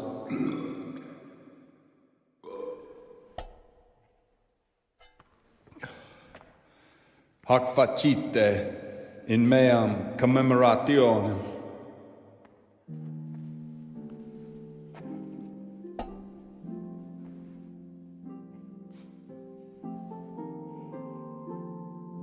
Brothers and sisters, you may have had the honor of meeting Henry from Skalitz, who is here at the behest of Sir Hanush to investigate that heinous crime at Neuhof. You might not know that Henry recently visited Prague, where, by the grace of God, was able to hear Master Jan Hus from the esteemed Charles University preaching. I've managed to persuade Henry to stand here today in my stead and tell us what he heard. Because, as you all probably know, Jan Hus is a very popular preacher in Prague. So, Henry, you may begin. Now I'm curious which one of them will puke first. I say to you, in the words of Jan Hus, he who knows much, let him speak much. He who knows little, let him speak little. Let each speak as much as he knows, and he who knows nothing, let him at least teach his neighbour one virtuous deed by setting him good example and refraining from playing dice and from fornication. And that applies both to priests and to you, brothers and sisters. That's his conclusion? That is all I heard in Prague. Amen.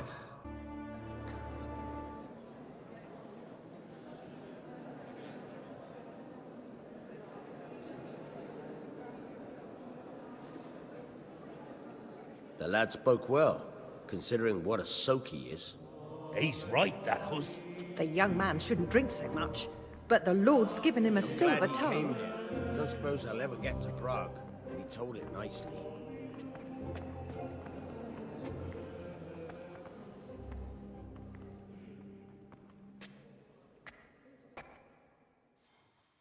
Well, well, my boy, you have talent, and I can't deny it. And you pulled a thorn from my side. I almost didn't make it. Yeah, I noticed. And I wasn't the only one. Oh, what's to be done? I'll make it up somehow. So, about our bargain. Although it's a sin. So gluttony and fornication. God does forgive a penitent. So, what did Limpy Lubos tell you? Was he at Neuhof that day? Who was with him? And where are they now? Now, slow down. I'm sorry, but he didn't tell me that much. Don't let me down after all I've been through. For you... Well, now Lubos came to me shortly after it happened. His conscience was gnawing at him. And I must say, in the end, he turned out to be a better man than he looked. He said they'd been hired through some crony of theirs. And at first they were just to steal some horses. But then it all turned sour and people started getting killed. And neither he nor his cronies wanted anything to do with that, so they fell out from the gang and fled. Fell out? Yeah, there was a body found in the woods by Neuhoff. That would explain something. Lubos kept jabbering that he wasn't a murderer, that he didn't want to do it. So I know that Lubos killed the murderer and he's dead too. The trouble is, I need to find the ones who are still alive. I need names and places. Did he mention any of the others? Only nicknames. Talked about some fella called Riki from Ledechko, Pius, Timmy. Pius. That lot are about as pious as I am ordained. Nonsense. You would make an excellent priest. And anyhow, with your skills, you ought to be able to sniff out this Riki from Ledechko, right? Well, we'll have to now. There's not much else to go on. Let's hope he's not hanging from the wall too. Indeed. And I'd hate to be excommunicated for nothing. Anyhow, good luck. You watch out for yourself. These people clearly mean business. And I'd like to raise a tankard with you again sometime. Yeah, I'll try. Although I'm not sure I'd survive another night of your debauchery. And if anyone should ask, you heard nothing from me. I'll deny everything. I don't doubt it.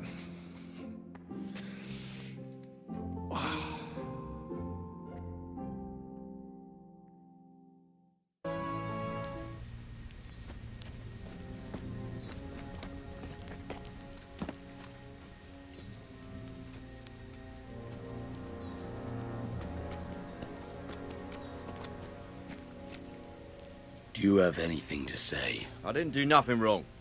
Let me go. Nem csináltam semmit. Engedjetek el. Ez hazugság! Az egész az ő hibája volt. I heard you had some trouble with our Cuman brothers. Kiprovokálta a harcot, amikor a cimboráival leszúrtak két embert. He started fight. His friend killed 2 men. Just even dogs, sir. Don't listen to what they're... For the last time! Sigismund's mercenaries are guests in our camp, and we treat guests as our own. Mi itt vendégek vagyunk, ezért tisztelettel kell, hogy bánjanak velünk. Igen, ennek így kell lennie. How do you want to punish him? Milyen büntetést tartogatsz számára? Engedd szabadon. A többiek emlékezni fognak rá. Let him go. Others will remember it. You let these dogs tell you what to do. And you call yourself a leader?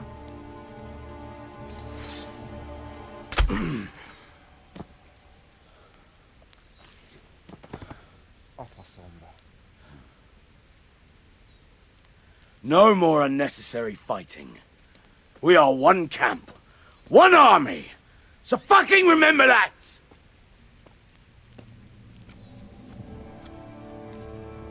Inkább neked. Sir,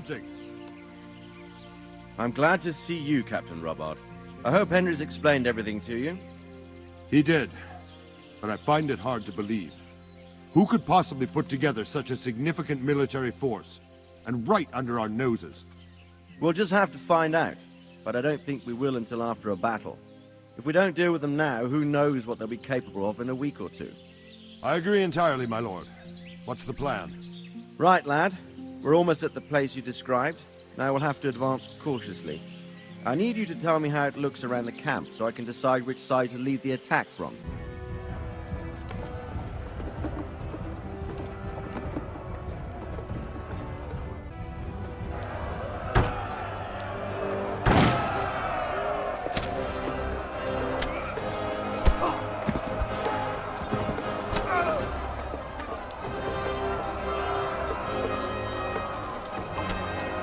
Stand your ground, you dogs! Drive them back!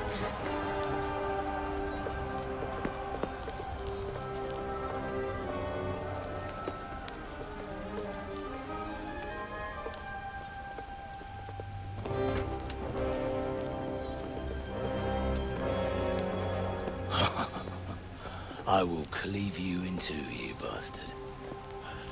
You tried before, and yet here I am. What? Who the hell are you? You don't remember me?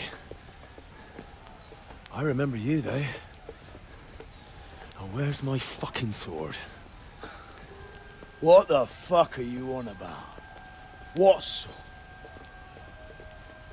Hang on. You're the... Fuck me. I thought we left you to the crows. Tough little fucker, eh?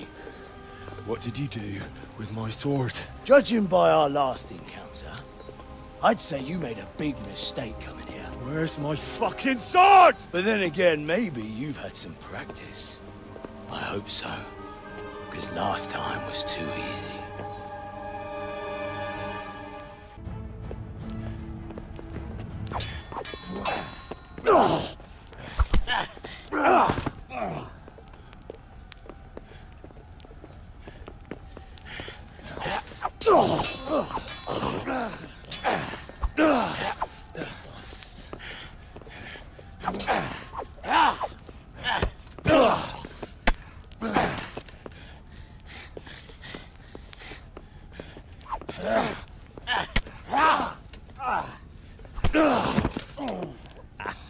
Not bad for a peasant brat.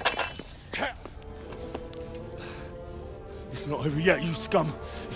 Now where's my sword? What have you done with it? Talk, you bastard! I'll see you in hell.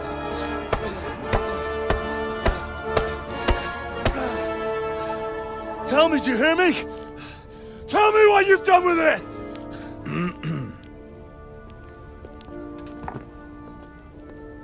I'd say you're flogging a dead horse there. You took him down. On your own. Well done. Nice work. You surprised me. He was a mountain of a man. He was the one who attacked Neuhoff. And stole your sword, sir. The thought did cross my mind. What did he tell you? If we'd taken him alive, the executioner might have gotten more out of him. Oh well, these things happen in the heat of battle. Anyway, we found a trunk full of coin down below. Someone was paying this gang very well. And there were some of Sigismund's barbarians among them. I don't think we've seen the last of this. Whoever engineered it was highly placed. They won't give up after one defeat. This louse was just a pawn. I'm afraid you're right, sir. Well, lad, we live to fight another day, eh?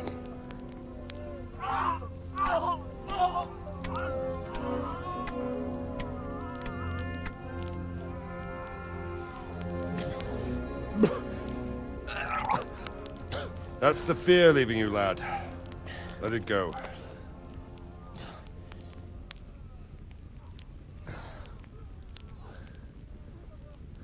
Now, put it all behind you. A decent Christian shouldn't dwell on such horrors. I beg to differ, sir. I never want to forget this. The time has come for those whoresons to pay for what they did to us. You're right, my boy. But first, we all need some rest. We'll meet later in the upper castle in Rattay and then decide what to do next. But come what may, you did a good job today.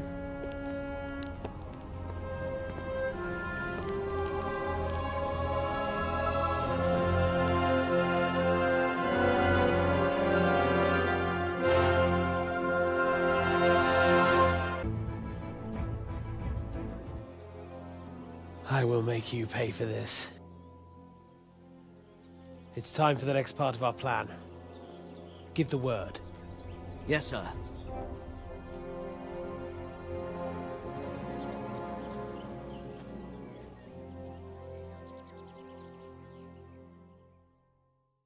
My lord, I'm afraid you were right when you said these hostilities wouldn't end at Przemyslowice. That comes as no surprise. What has happened?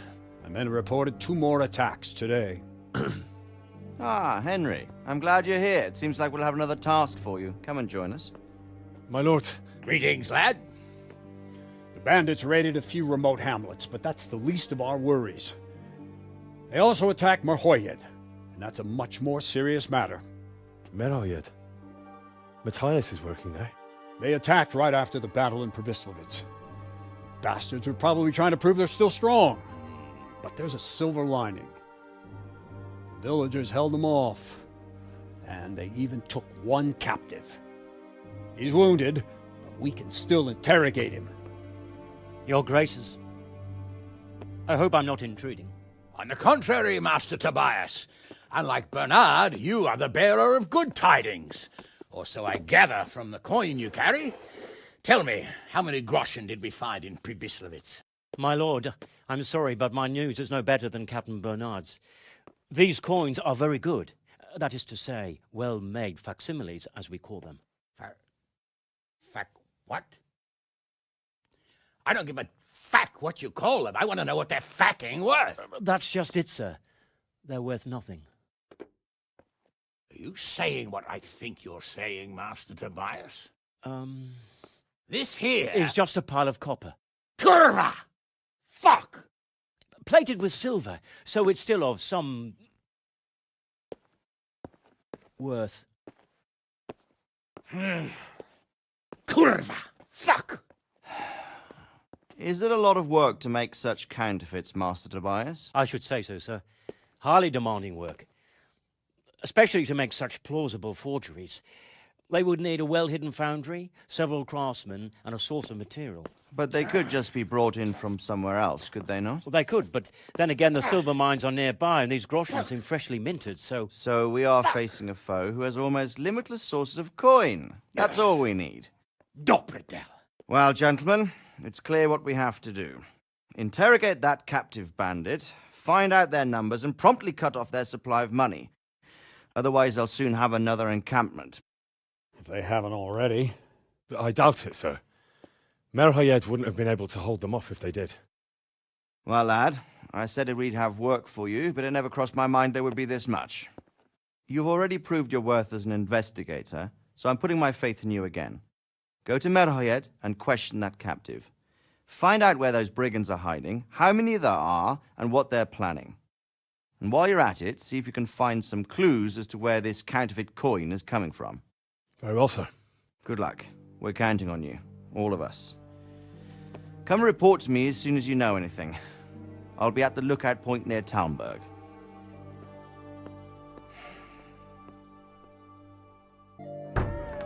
Henry!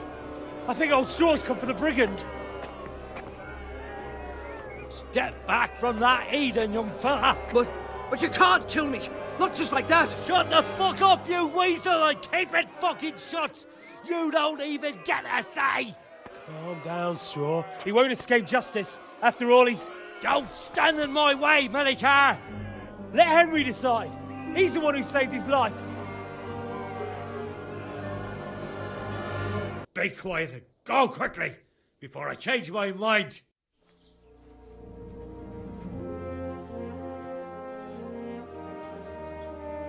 You haven't disappointed me. Nothing against Bernard, Robert, or any of those others. But none of them could find out as much as you. At least not without beatings and torture. And that doesn't always work. You're a godsend, lad. Thank you, sir. Now go and find out who's behind everything, and then we'll deal with them. Yes, sir. Sir. What is it? Sometimes I ask myself what it all means. Why does God allow such things to happen? All this slaughter and revenge, over and over. It's a hard question. I'm no theologian. But long ago I came to the conclusion that the only thing that makes sense is that it's all a trial. Life is one long series of problems to solve. The more you solve, the better a man you become. I never thought about it that way. Well, just look at the pampered ones who have no concerns in life, like young Lord Capon, for instance. I shudder to think how he will rule when his time comes. Tribulations spawn in life over and over again, and we must stand our ground and face them. So, I go to Sasso and solve this one. You can rely on me, sir.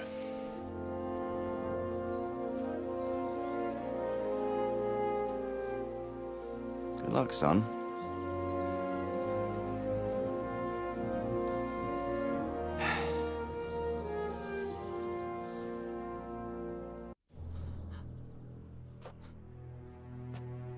Where's the coin? What? What coin? I will not repeat the question. I don't know about any coin, I swear. Ah! Damn it. Where are those sacks you took from the wagon? Sacks? They're behind the shed. That's him! That's got to be that knight! Is that all? Did you take anything else?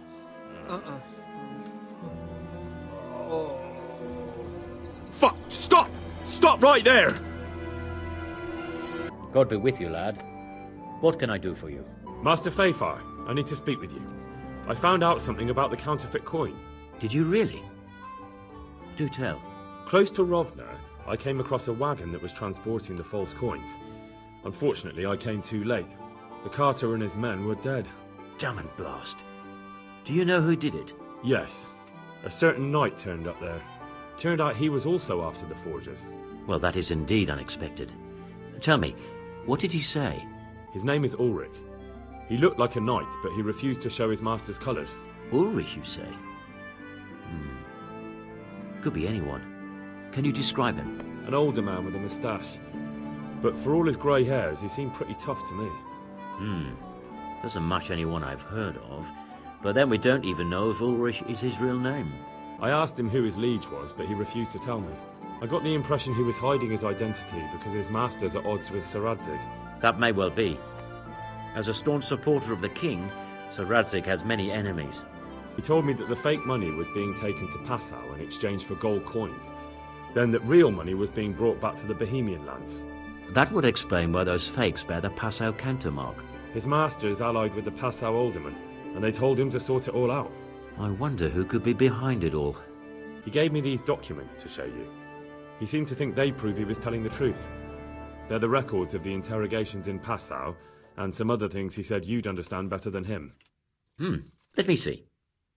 We, the aldermen of the city of Passau, interrogation held this day, put to pen by the quaestor. The place of origin is a monastery in the land of Bohemia.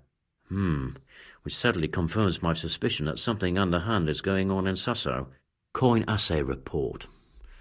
Copper core coated with amalgam. But this is interesting. Here's an outline description of how the forgeries are made. I'll have to study it more closely. We command Herr Ulrich to investigate and let no man stand in his way. This looks like the original safe conduct. It has the seal of the Passau alderman, but they certainly didn't pen this. How do you know? I recognize the hand. It's a Clement of Kaplitz, the high scribe of the Rosenbergs. Anyway, we should be careful. And we shall begin our investigation. The documents show they use silver amalgam for coating copper fakes. That's a lead we can follow. What? Silver amalgam. It's produced from quicksilver and silver. Well, that doesn't sound like something just anyone can get hold of. You're quite right. You will go to Sasso at once. Look around the forges in the city.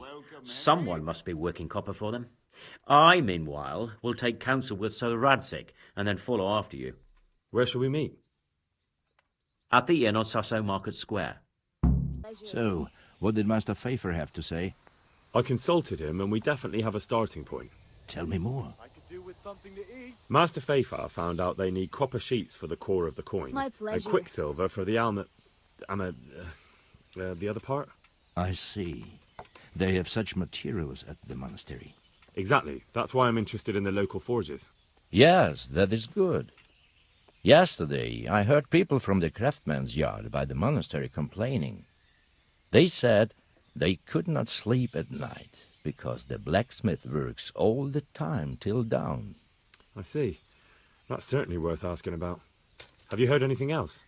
You said they use quicksilver. There is a painter lodging here who is painting the church in Ujits. I heard him complain also.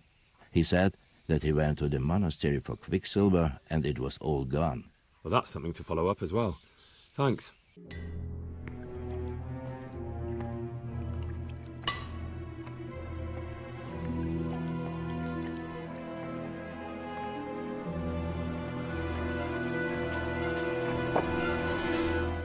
Jesus Christ. Who are you and what are you doing here? I'm here at the command of the royal hetman, Sir Radzig Kabila. And who's he? That's no concern of yours. I'm sure we could come to some sort of agreement. I have plenty of coin. We can come to an agreement that you'll keep your mouth shut. Please, don't take this personally. Wait! What? Do you want to do it? Be my guest. It gives me no pleasure. You can't kill him. I have orders to take him to Rattay. That is unfortunate. I have orders to kill everyone involved in this business. You can't do that! I have no choice, as you are aware. You can tell your lord the man is dead. He'll never find out. But he will. Or do you think you can lock this man away from sight until Judgment Day? Why not? Do not be naive, boy. Look around you. This land swarms with rats and snakes, especially now. There is no secret that is not for sale. If I let you have him, my own head will be on a spike before the month is out. You don't have to go back to the Rosenbergs. How do you know about the Rosenbergs? Master Fayfire recognized the writing on your letter of passage. Just as I said, there is nothing safe from prying eyes in this land. And where would you suggest I go? Into Sir Radzig's service. He needs people like you. I serve Kabila. Out of the question. If he learned of all that I did for the Rosenbergs, he would hang me from the nearest tree. If you were, you would not have told me how you came to know I served the Rosenbergs. You have signed not only your own death warrant, but also Pfeiffer's. We'll see about that.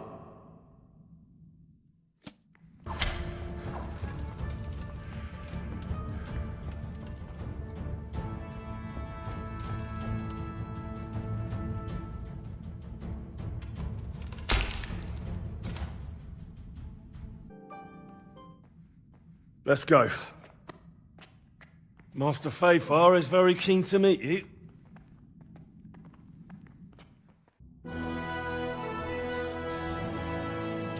Good work, Henry. Thank you, Master Fayfire. It wasn't easy, I can tell you. I'll take some men and have a good look around there. And what should I do? You should get some rest and go to Rattay. In the meantime, Sir Radzig will have this wretch questioned. Maybe he'll get something useful out of him.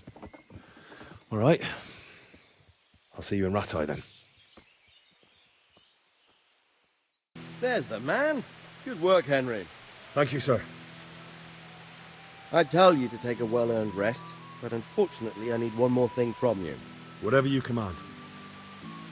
Jezek refuses to talk to us. The stubborn bastard's asking to see you. Me? Indeed. Normally I'd send for Captain Bernard to beat it out of him, but then I told myself that if he's so keen to speak to you... I'll try to get something out of him. Where is he? He's locked up in the tower. Bernard will give you the key. Very well, sir. Well, finally, I've had quite a wait. Why do you want to talk to me, of all people? You brought me here. You should consider it an honor. If hanging around in a damp dungeon with a condemned man is your idea of honor... You're not seeing the bright side. You can be the one who uncovers a conspiracy against the king for your master. You don't get an opportunity like that every day. It did cross my mind, though, that it might be nice to get some assurances for my cooperation. After all, I'm the one the Margrave unjustly declared the scourge of the land and expelled from Moravia. They even pulled my beautiful castle down. It was the necessity of making a living that forced me to take some liberties. Do you really want to question the authority of the Margrave? I've always been loyal to the crown, but what can I do when the Margrave stole my fief? That's not why we're here. I don't care about your conflict with the Margrave. It's your crimes against the king I'm worried about. The king you say you've always been so loyal to. Very well, ask me anything you want. I won't be obstructive. What I want to know most of all is who's behind it. Who are you making those forgeries for? Do you think I couldn't have handled it all myself? I'm not trying to insult you. It's just not a job one man could do alone. All right, the way it began was I was short of coin, as usual. So I let those crimps in Sasau recruit me. Recruit you into what? I didn't inquire too much. In this business, you don't ask too many questions. But when they found out I wasn't just anybody, they put me in charge of the counterfeiting. A foreigner by the name of Eric gave me instructions. But for sure, he isn't the chief. And there's someone highly placed at the monastery who's mixed up in it too. But I don't know who. This highly placed person at the monastery, what can you tell me about him? I've no idea who he is, only that he's no small fry. After all, he handles the exchange of the forgeries in Passau. I see. Is there anything else at all you can tell me about him? No, he was supposed to supply me with materials too, but he backed out. Eric said he probably got cold feet. So what have you learned? All sorts of things. There's some foreigner called Eric behind the counterfeiting ring, and someone highly placed at the monastery. The monastery? Really? That's what Yezhek claimed. So it's worse than I thought. If this is true, we'll have to proceed with the utmost caution. Why? Can't we just go to the monastery to investigate? No. If the church is truly involved, I have no authority. You should return to Sasso and take a closer look at those recruiters. If they're going to attack, we must find out sooner than last time. It might not be as straightforward as that. So Yezhek didn't know them and has no idea how to find them. You'll have to manage somehow, my lad. Don't tell me there's an armed force amassing here and nobody knows anything. Go to Sasso and try to find them. I'm not sure where to start, sir. Then ask around the alehouses and inns, or at the Rathaus. Someone must have heard something. These things can't be entirely kept in the dark. Whatever you do, be careful, Henry. And best not mention my name. It would attract unwelcome attention. What we want is for the crimps to take you for just another village lad they can lure into their gang. All right, sir. I'll try to blend in as best I can. I know I'm asking a lot of you, but I know of no one else who could help as much as you can now. Hallowed be thy name. Thy kingdom come. Thy will be done on earth as it is in Amen. heaven. What?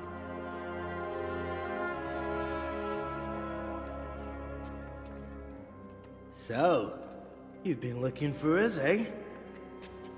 What is it you want? I hear you're hiring men who don't mind getting their hands dirty. Is that so? And where did you hear that? Taverns and the like? People talk? Well, that's a pretty tale. But no one in any tavern told you to come here and wait, did they? So let's have it. Who told you? The bailiff's man told me about you. The one who runs the fight club in the quarry. Did he now? Well, I hope you trounced him. Bastard took my money at dice. If you want, I can give him a proper hiding, just to show you I'm serious. Spare me the boasting. I've got a test ready for you. Let's see how you handle it before you tell us how wonderful you are. What test? Nothing complicated.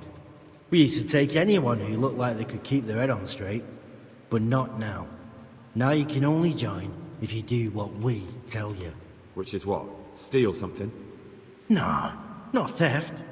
If you want to join us, you have to kill Pius. Who's Pius? And why should I kill him? That's none of your business. But I'll tell you anyway, because it's an instructive tale. Pius was one of us, but he fucked up. How? Did he steal something? Yeah, that was part of it. Stole some money, ran away. A few boys died over it. Showed a distinct lack of loyalty. And as soon as he's dead, you can join us.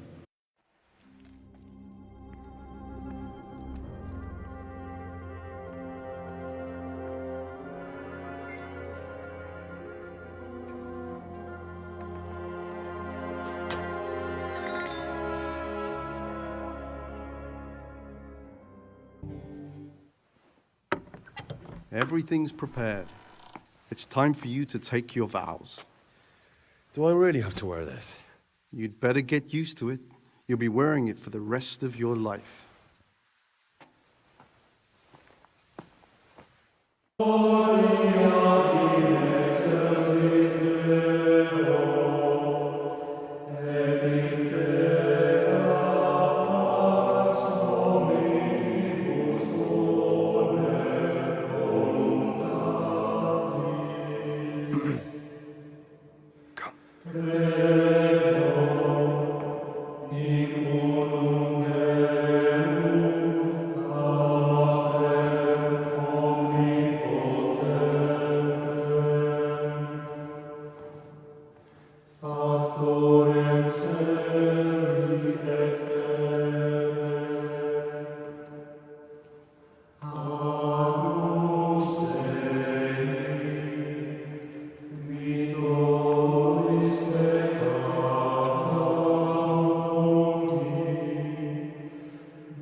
brothers in Christ, we have gathered here today to welcome a new novice into our midst.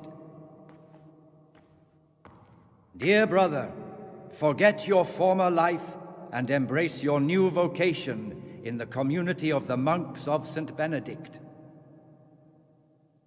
Opus Dei, obedientia, obprobria, the service of God, obedience, and endurance of all discomfort.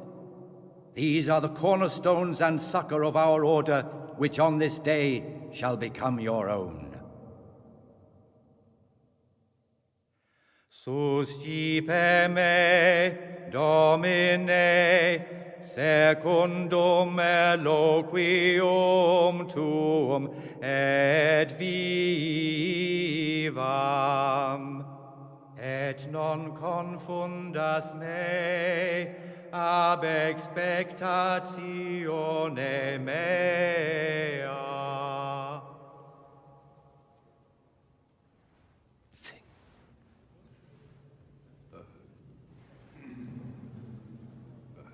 Suscipe me, Domine, secundum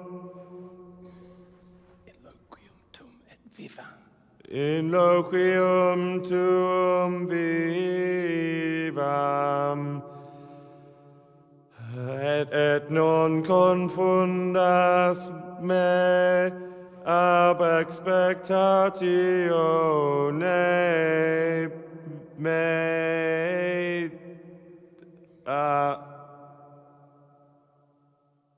Accept your new name, Brother Gregor, and wear it with honor. Welcome, brother.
What will you do now?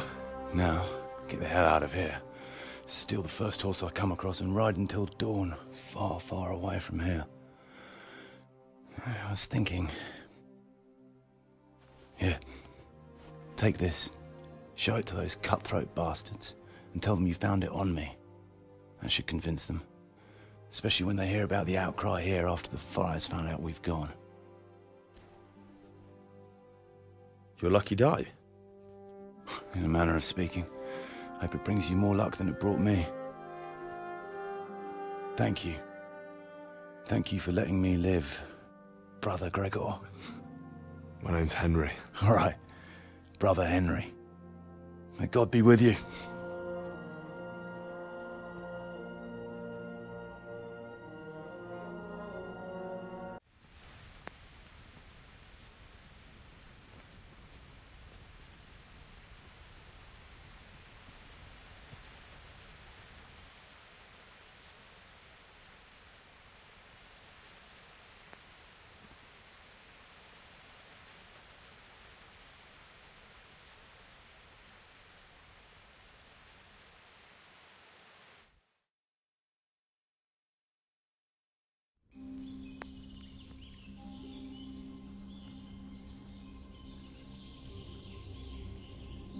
Morning, sunshine.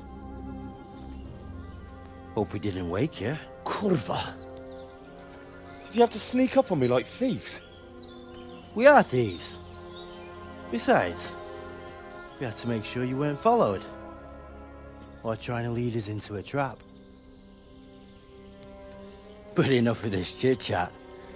Let's get down to business.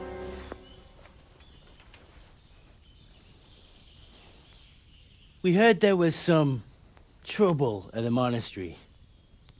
Question is, was it the right sort? Did you do that job we agreed? Sir, may I... What is it? I went to the fight master as you ordered, and I... What's the matter? Lost your tongue? I think I know what's troubling the young master. He's surprised to see me here. And the feeling's mutual. When did you start recruiting Radzig's people, Eric? Radzig? Indeed. This boy is very dear to him. And I expect he's looking for this? Am I right, young man? You bastard.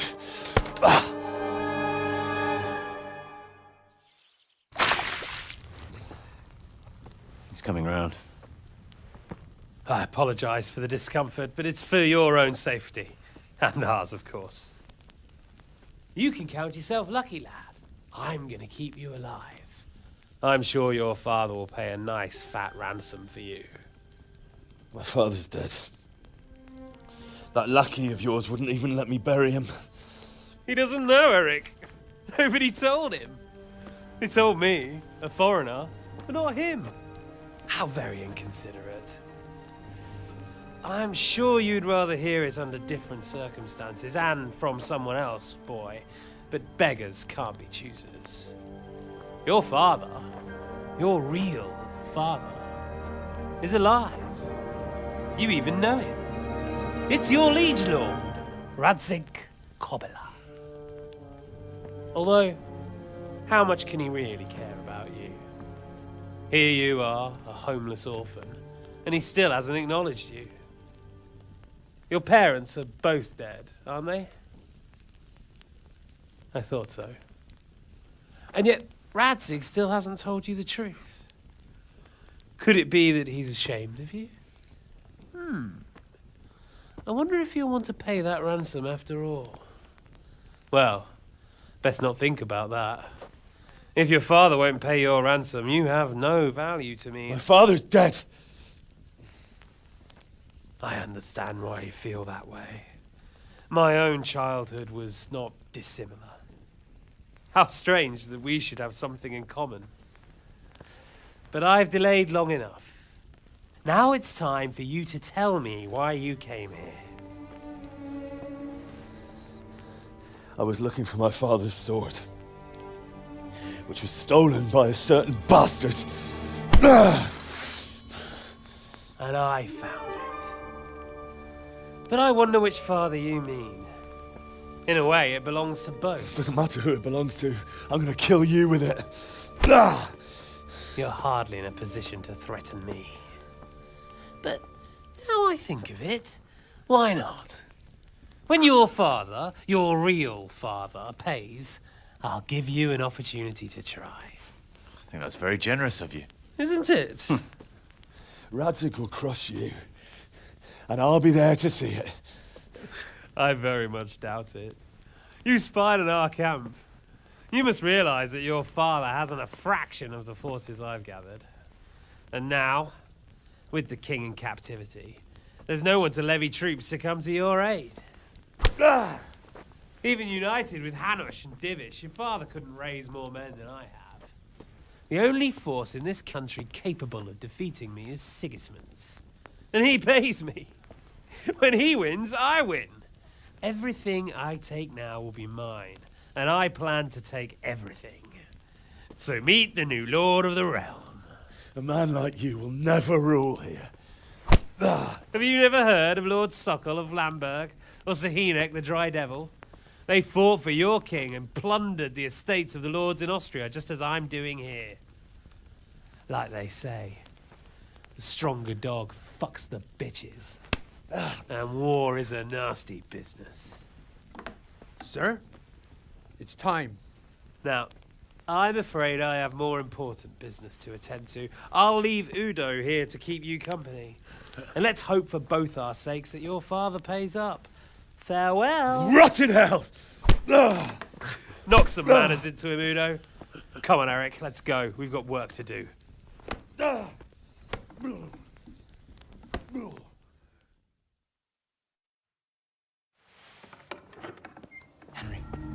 Henry, wake up. Can you hear me? Jesus, that brutally worked you over. Here. Try to drink.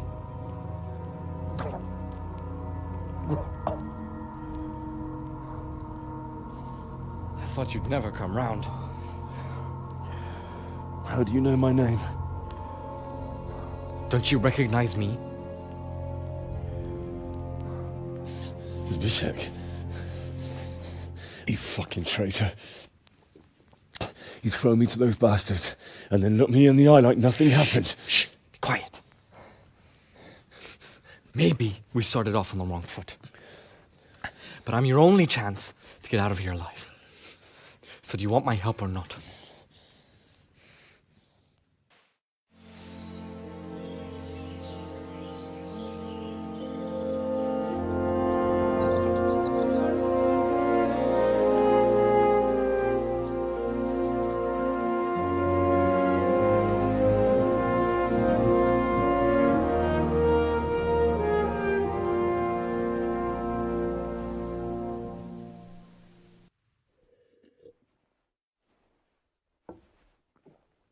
Any word about your boy, Radzig? Nothing yet. Well, let's hope he hasn't done anything rash.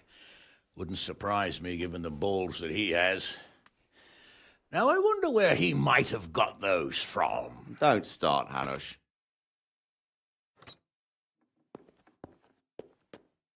I'm sorry, sir. This fellow... Henry! Father? I told you he had balls. Well, I see that you haven't been idle, and we'll certainly need to have a talk later, but not quite so publicly. It looks like you have plenty to tell us. What happened? I got a bit tied up at Vranyik. But now I know what they're planning. What's being planned? And who's planning it? Spit it out, boy! There's no longer any doubt about it. It's that Hungarian noble you were hosting on the same day Sigismund pillaged Skalitz. Sir Istvan Toth. Toth and his people. Everything fits. They're the ones making the counterfeit money and using it to hire mercenaries from all around. He's already got quite an army at Vranyik. But what the fuck is he after? I can tell you exactly, and you won't like it. How's that? I had quite a long talk with him. What? When I was trying to get into his camp, I was taken captive. We had a bit of a chat. Actually, he told me his entire plan. What? I suppose he thought he didn't need to keep it secret any longer. I'm not all that surprised. Why not? What's that bastard planning? He's in the service of Sigismund. He wants to destroy King Wenceslas' allies. That means us. He's gathered a very large force. I'm honestly not sure if we can defeat them. And he knows no one will come to our aid now. That fucking cunt! I'll skin him alive! How many men has he got? More than 100, I'd say. And how secure is their camp? It's an old abandoned fortress on a hill above Sasau. It's inaccessible from 3 sides, surrounded by a timber palisade. Bastard! I'll crush that rebel of his! That's easy to say, old friend. It seems Toth isn't taking any chances. Together with Divish, we can muster enough men. And we can all see there's no time to waste. That bastard wants a battle. Much better we pick a time and place than he does. Undoubtedly. We have to take them by surprise. It would be best to attack tomorrow night. We can't get ready any sooner. That's what I like to hear, Radzig. Henry, I want you to get yourself fixed up and then go straight to Sir Divish of Talmberg. Tell him to assemble all the able-bodied men he can and bring them to Vranyik tomorrow evening. We'll wait for him there. Yes, sir. Finally, a chance to show I'm not carrying a sword just for ornament. Get a good meal inside you and get those wounds tended to. You look wretched. And if you need equipment or armor, tell Bernard. He'll give you what you need. Yes, my lord. No more, my lord. I'm your father. I swear, Hal, I planned to tell you. I'm sorry Istvan, of all people, beat me to it. But now we have more urgent matters to deal with. Later we'll have time to talk about it. What do you say? As you wish, my lord. Father. Good. Now go to Divish as quickly as you can, son.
Divish. I see you don't want to miss the show. You didn't expect me to leave all the glory to you. Never. We wouldn't dream of starting without you. What news? Did you parley with them? We did. And what was the outcome? Not quite what we hoped for. Radzig wanted to go parley with him in person. Fortunately, I talked him out of it. It seems that this will not be resolved without a battle. Bloody good thing, too. Finally, we'll have some proper entertainment in the countryside. Fortunately, my son here showed immense daring and made his way into the lion's den to spy on them. Tell us what you saw, lad. So, I believe we have a plan. Robard will take 10 men and sneak to the rear of the fortifications. There's an entry point, but you must remain hidden. I will do my best, sir. That shouldn't be too hard. They'll have other things to worry about. The rest of us will launch a frontal assault. Rain burning arrows on them and then attack. Those bastards won't know which way to turn. At that point, Robard and his squad will strike from the rear. I think it's a good plan. God be with you, my friends. We'll wipe those whore sons off the face of the earth.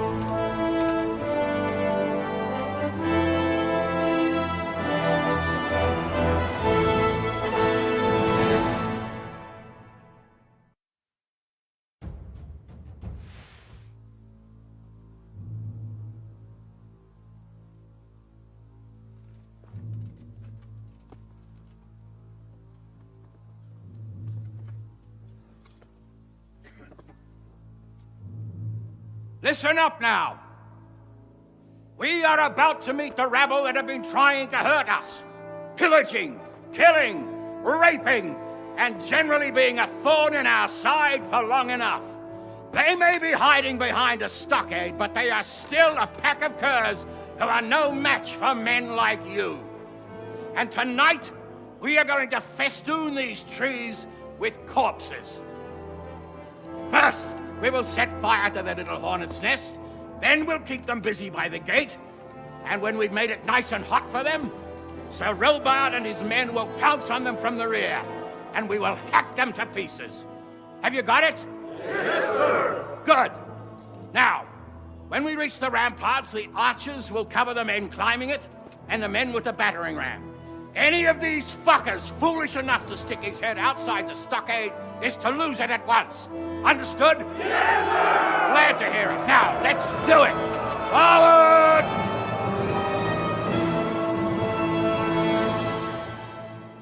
Where's that Hungarian bastard? Why isn't he here? Don't tell me no one was in command! It does rather look that way, Hanush.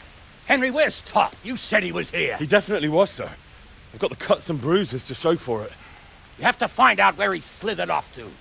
Look for clues. Anything that will tell us what he's doing.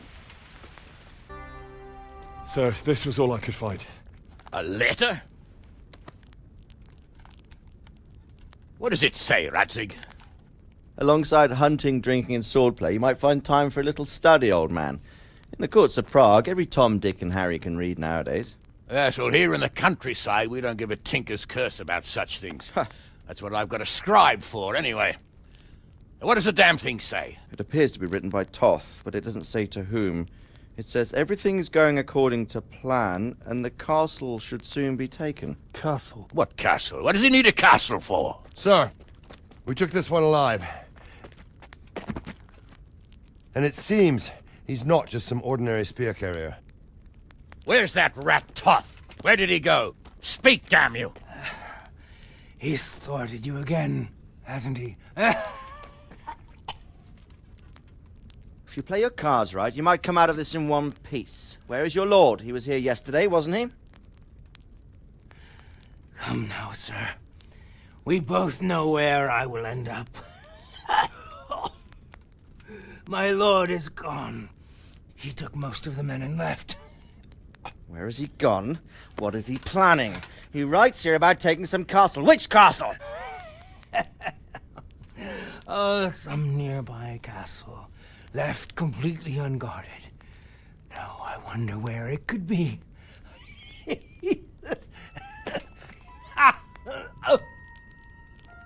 What are you saying, you horse son? Talmberg. Did he go to Talmberg? You'll never get him! You'll never get...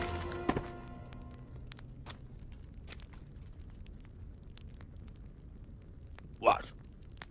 Were you planning on sending him to some monastery to become a monk? I believe we have some work to do, Sir Divish, do we not? Mount up, gentlemen. We don't have any time to waste.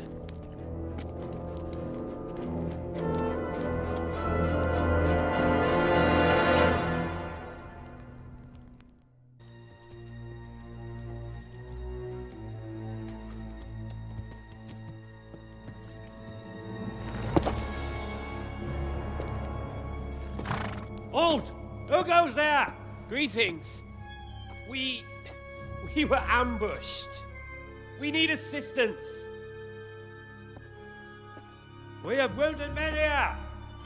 Open the gate. The Lord be praised. Here! Come on! Come on!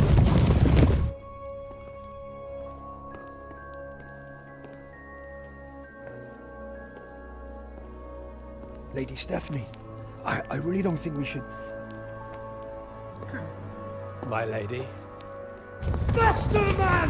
Come on, faster! My men are gravely wounded. Without treatment, I'm afraid they won't live to see morning.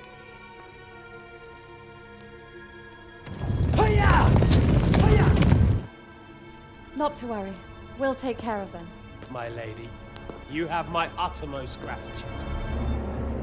May God reward you for your kindness. Every Christian should help his neighbor in his hour of need. True. Especially now, when treachery and deception surround us on all sides. Get out of the way! The devil lurks in the shadows. Come on! And one fears taking a guest into his house.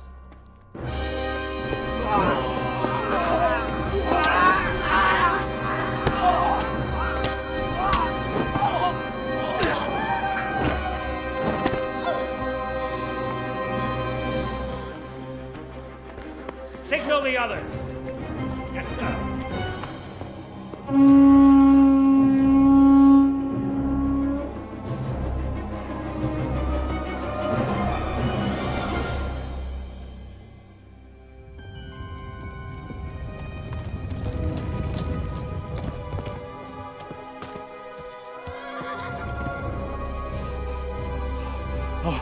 Oh no.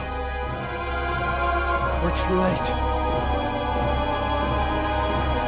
Quickly! Follow me!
out, you rat!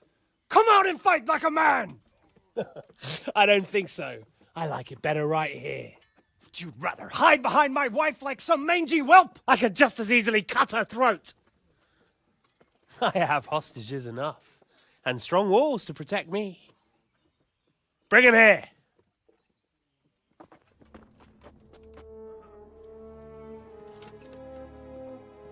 Radzig? What do you want, you viper? Let me think. Actually, there's nothing I want from you. Except maybe to see you all die. Fire! Burn it down!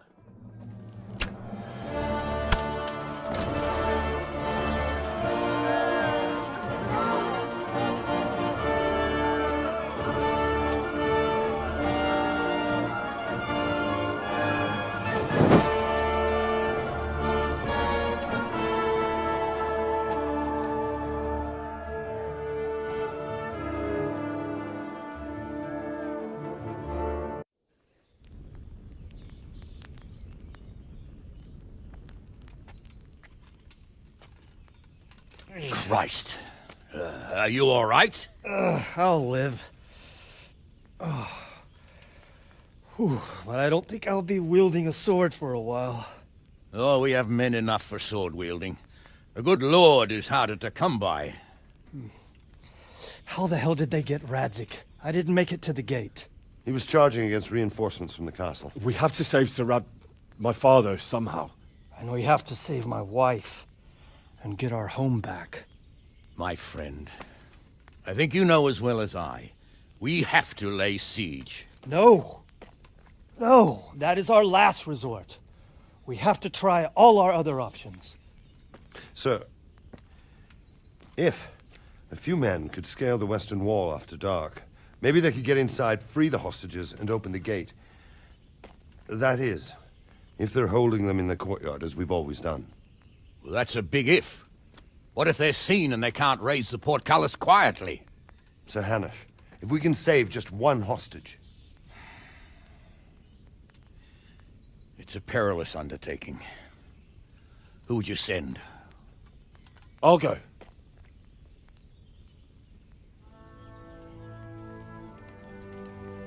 Then let us make ready.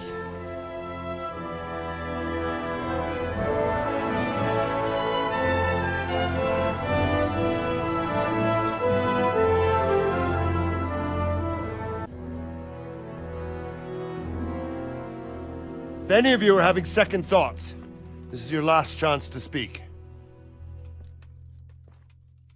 Very well. So I hope we're all clear on what has to be done.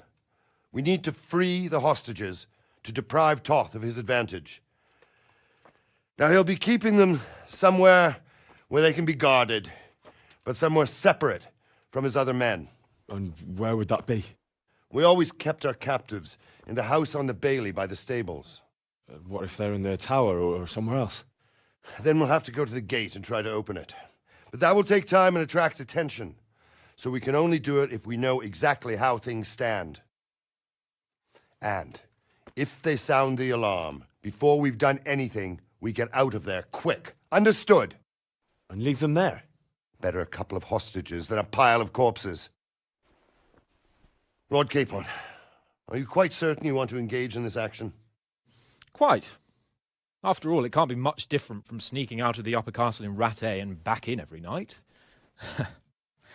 Besides, who else will keep this hothead from raising bloody mayhem? Well, see to it that you do, my lord. May God guide our footsteps.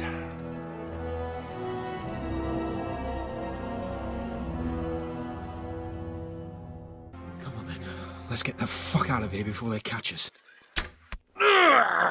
Gorva! Fuck my ass!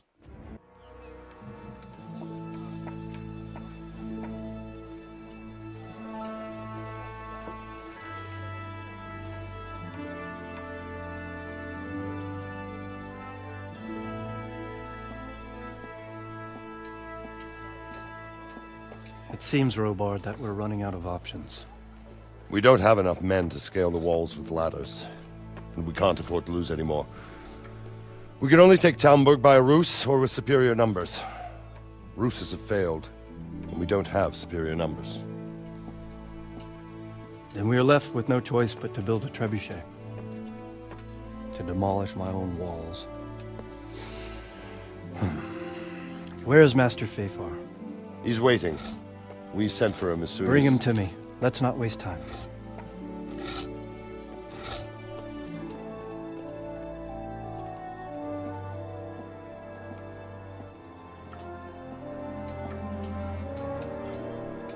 Sir Divish. You will build me a trebuchet, Master Tobias. Trebuchet, my lord.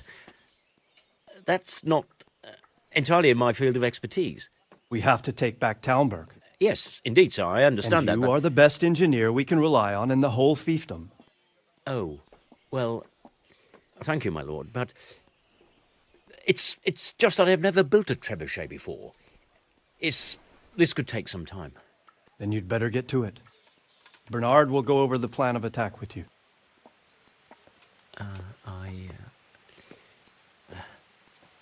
Oh. Well, Master Tobias, you have much to do and little time.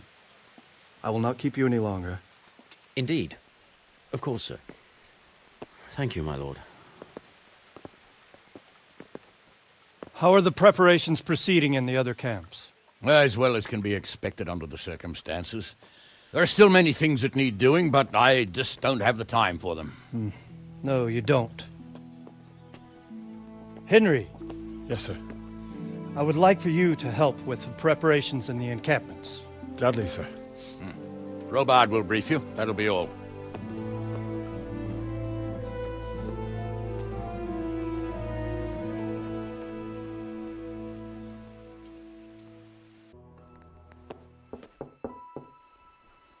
Enter.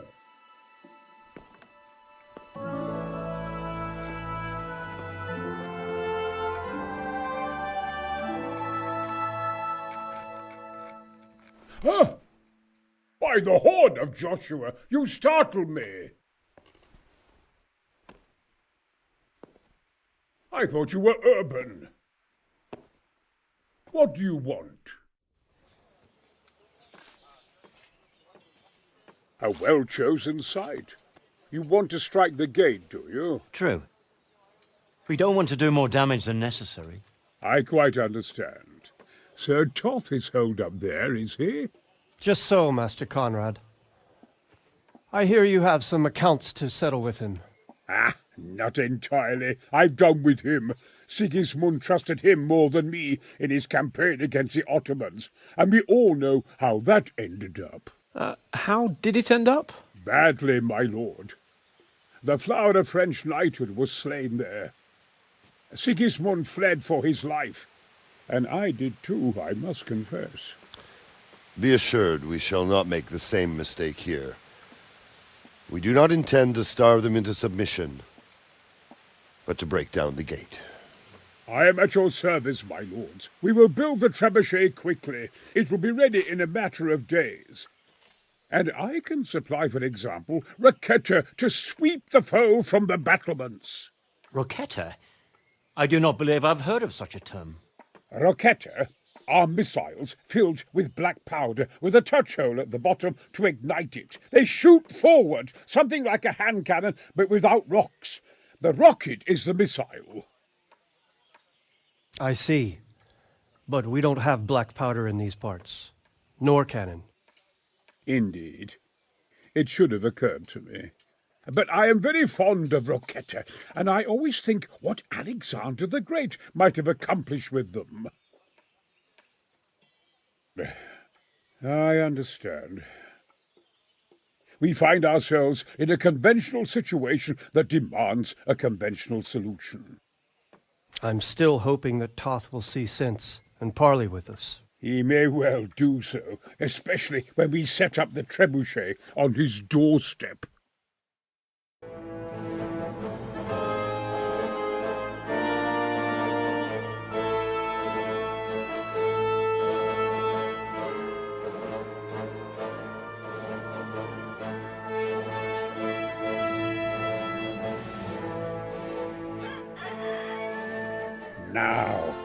Let's see how strong those walls are. Let it rip!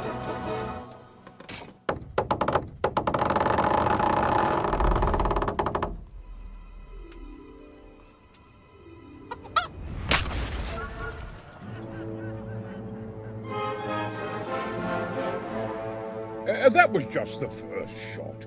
The trebuchet has to be calibrated. That's perfectly normal. I'll have the range in no time.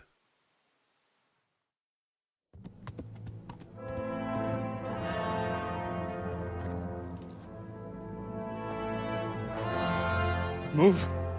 Move. God damn it, I have to get to Sir Divish. Sir, they're coming. There's no time. Someone bring water. Breathe, man. You'll be all right. Who's coming? There's an army on the way. And they're carrying the colors of Havel Medic of Valdek. And they're very close. Havel Medic? He's surely not coming to help us. Not that bastard. I have a score to settle with him.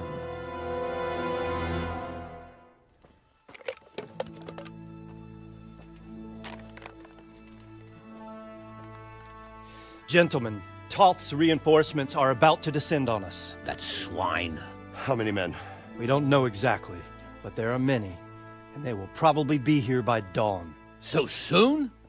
How is it that we knew nothing about this before? The whole land is in chaos. It's a wonder we can find out anything at all. If they attack from the rear... We'd be finished, just as Toth has been planning. The sneaky weasel. He's been one step ahead of us the whole time. Not this time, though. What are you thinking? Robard, how do you think the weather will be tomorrow? Well, sir, if my joints don't deceive me, and they rarely do, it'll rain. It'll rain buckets. Here. We'll make a stand here, I and Radzig's men. You will wait until they charge us, and then strike them from the rear. Here and here. If we succeed, we'll have it over and done with before they notice anything in Townburg. It might just work. But we'll have to leave someone in the encampments in case they do come out of Talberg. A few men will be all I need. Well, that depends on whether you can hold out. We don't even know how many there are. We will hold out. I'll give the orders to my men. We will be ready.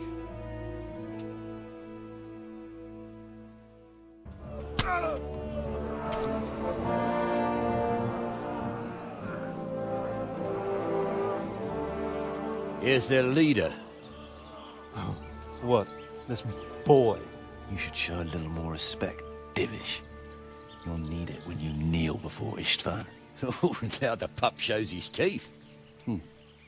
Istvan, you say? Not Sir Istvan? Or Lord Toth? Just how intimate are the two of you? I know him. He's Eric, Toth's captain and right-hand man. Finally, some good news. Shackle him and guard him closely. Those bastards want to destroy our trebuchet.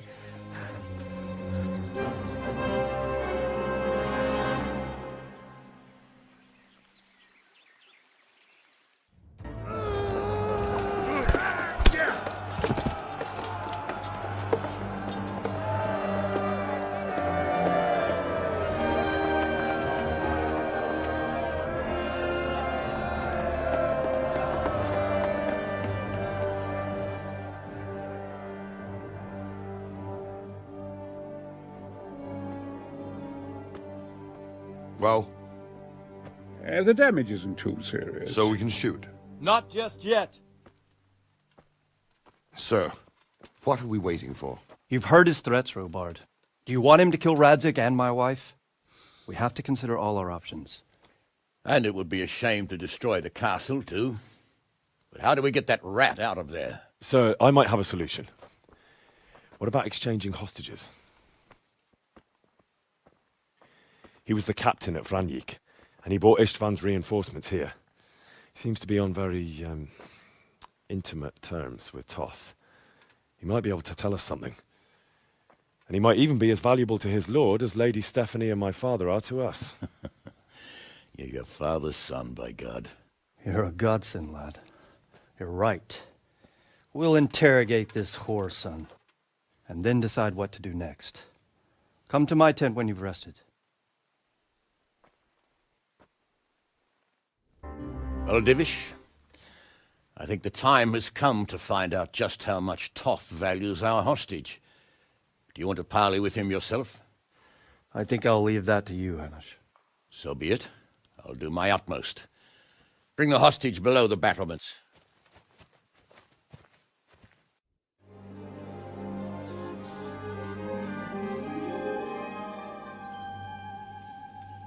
Sir Istvan! What is it? Did our neighbourly visit catch you unprepared? A little, but we've settled in nicely. And this fellow is enjoying our company so much, we simply can't get rid of him. It seems we are in similar situations.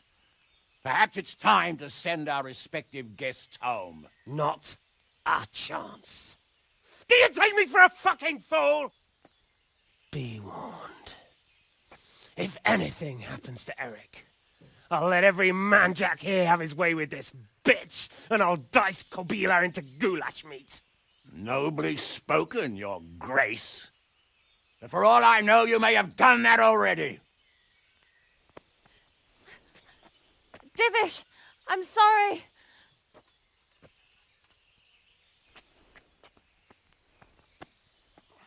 Greetings, friends. Fear not, Lord Toth is treating us like royalty. They're unharmed, as you can see. But don't try any tricks, or they won't be for long, Hanush.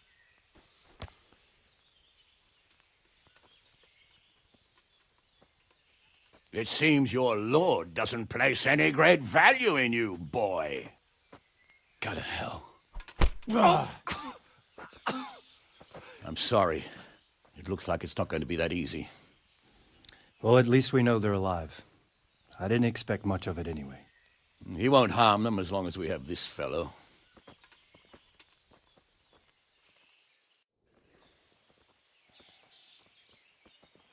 Well, friends, what do you suggest? I'd say we have no choice but to attack. It's a great risk, Robard, with Stephanie and Radzig inside.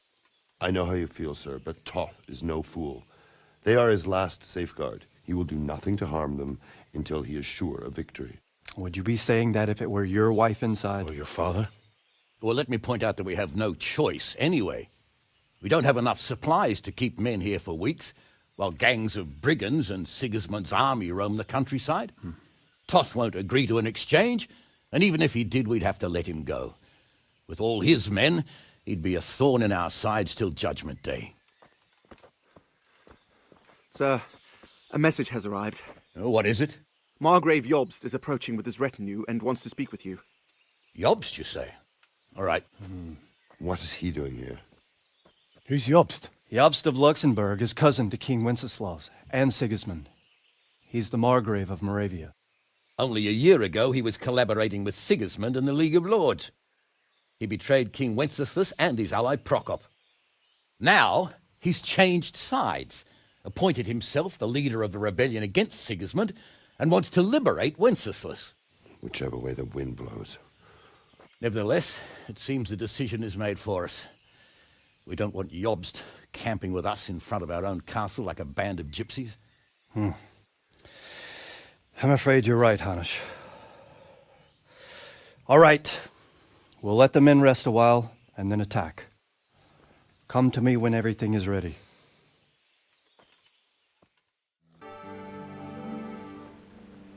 I'll cover my eyes. Well, they do say love is blind. Cheeky boy. But this is a game you won't be winning. I've got ears sharper than a bat. And I'm as stealthy as a cat. You'll never find me. We'll see. But if you leave the barn, you lose. Come here.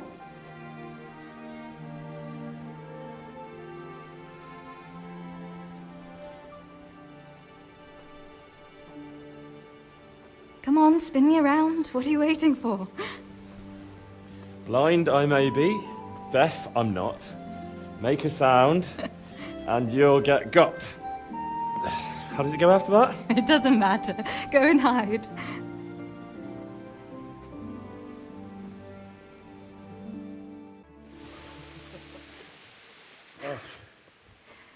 It's sopping wet.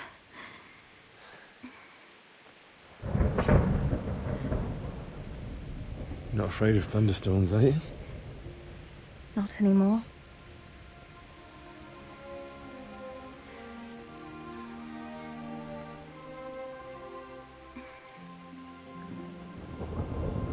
Shouldn't we spread the linen out? Henry, hush now.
Sir, we should give the order.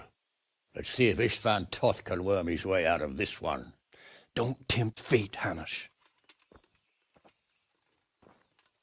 Istvan! It's over!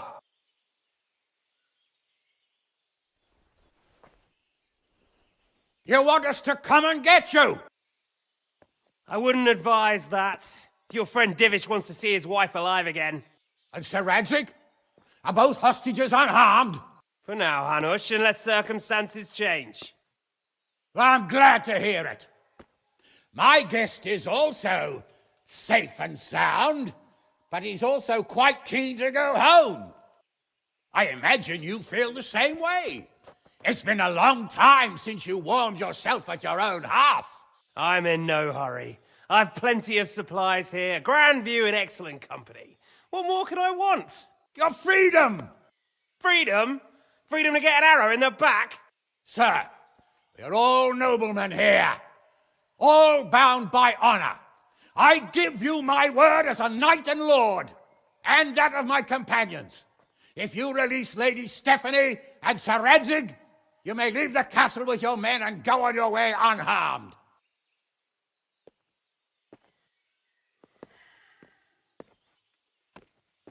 And just how far will we get? What good will it do me if your men attack us in the woods instead of here? If you give me your word of honor that you will leave and never return, I promise you safe passage to the boundary of this fiefdom. What happens after that is up to you and the will of God Almighty. Very well then, but I want a small safeguard. I'll give you her ladyship. But Radzig comes with me. I'll release him in Skalitz. Out of the question! Is our word not good enough for you? Is mine not good enough for you? I swear I'll release him when I get to a safe distance. I'll go with him, Hanush. Let the Lady Stephanie have her freedom now. Father! Don't worry, son.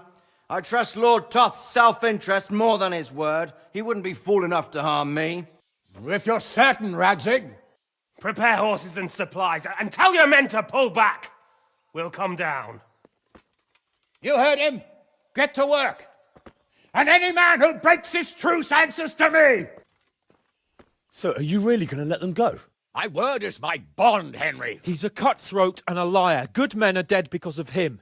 What's to stop us from skewering him as soon as he sets foot outside? Our honor! If you let him go, he'll do the same again. Or worse. God's justice will find him. And then he'll get a taste of my mace. If we break our word of honor, we have none. And without honor, we are nothing. Never fear. Your father will be all right. We'll hunt down those vermin yet.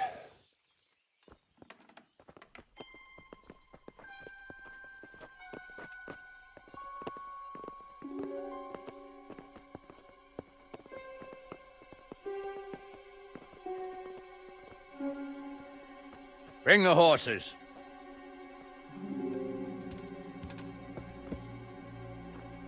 Here she is, as I promised. Not a hair on her head harmed. Divish! Stephanie. Forgive me, husband. I'm sorry For what? for letting them into the castle. Come now, my dear. You're not to blame. I didn't know who he was. He said he was your friend. Never mind. Did he hurt you? No.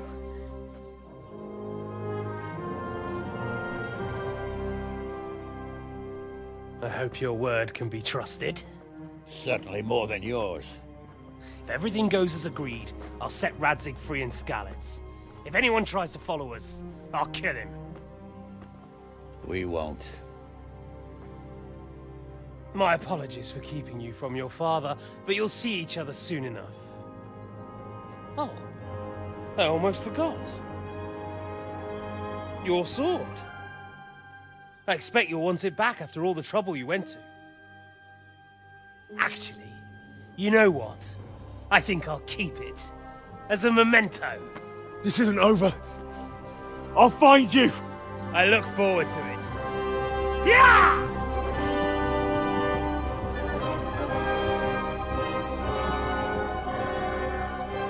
Quick! To the battlements! We have to see which way they go! Oh, they really are heading for Skalitz. Mount up, Henry. You've heard what he'll do if we follow them. We're not going to follow them. We just have to collect your father.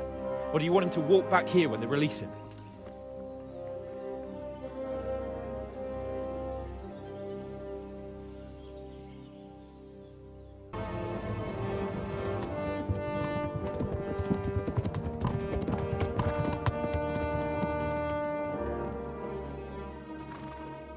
There's no sign of them. Move on.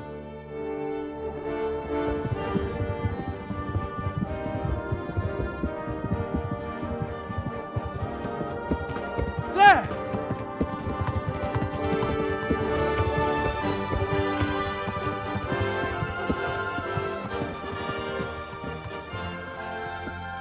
I'm glad to see Istvan kept his word, sir. Not half as glad as I am, Your Grace. Well, we kept our word too. And now Toth has had his head start and he's fair game. Which way do they go? To the north, but I would be careful, Sir Hans. Fear not, Your Grace. I have twice as many men as he. Well, I won't keep you any longer.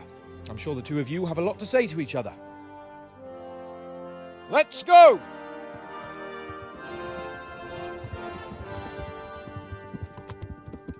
Are you all right, Father? I am. They treated me quite decently. Although they did steal my horse, so I'll have to go back on foot.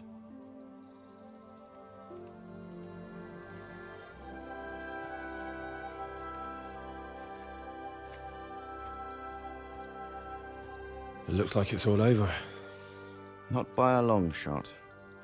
It won't be over until we get this mess cleared up. and catch that bastard. How could we let him go?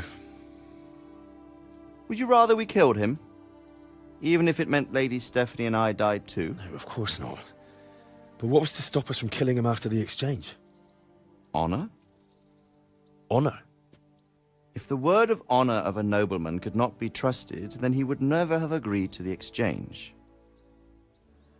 And where's the honor in abandoning your son? You know how it is. We were young. It happened. And I couldn't marry a commoner. Then your father, Martin, came along and took care of both of you. Well, he knew it. What? That I was your father? Certainly. He was a great man. He took you as his own. And always kept an eye on you. Of that you can be sure. I know so little about his past. He told you nothing? Oddly enough, even though you don't have his blood, you're very like him. When he was around your age, he became bored of his trade and set out to see the world. He lived through many adventures, even fought in a war. In a war? Yes, in Poland, I believe. And I don't think he cared much for it. That's why he wanted me to stay at home. He spent some time in Prague, then settled in Kuttenberg.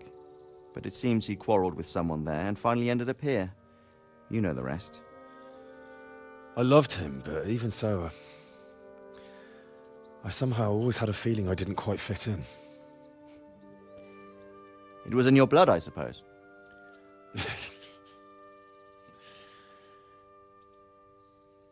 I lost the one thing I had left from him. Your sword. Ah, the sword.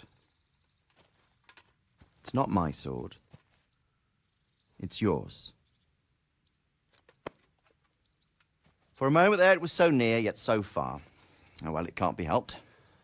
It was almost within my grasp, but just then I had something else on my mind. Well, I think we may yet have a chance to get it back. This business with Toth is not yet over, unfortunately. That's a chance I'd welcome. Not just to get the sword, but that bastard Istvan too. And then I'll find that German whoreson who torched Skalitz, and I'll slay him with it.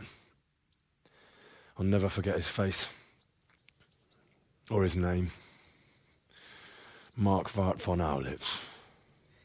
Those are noble intentions, son. But don't forget there are other things in this world that are worth living for. Like what? Look around you. Blue skies overhead, green grass underfoot, beautiful girls. Good wine, a few good friends, and a fine steed under your backside. Those are things worth living for. Though I can't deny that swine who killed your mother must pay for what he did. But it's better not to dwell too much on that at the cost of those other things. On the subject of steeds, I think we'll have to ride like the Knights Templar. How's that? 2 up. One day I'll tell you how they got their seal. You can take the front.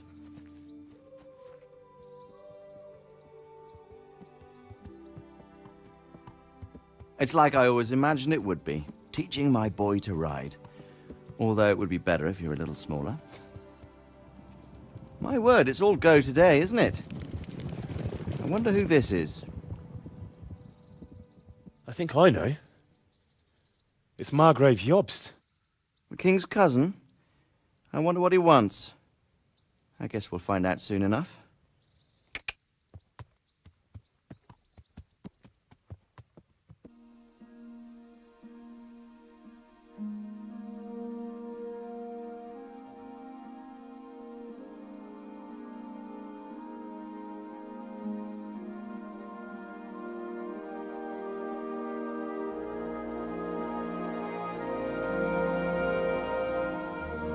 Doing well, son.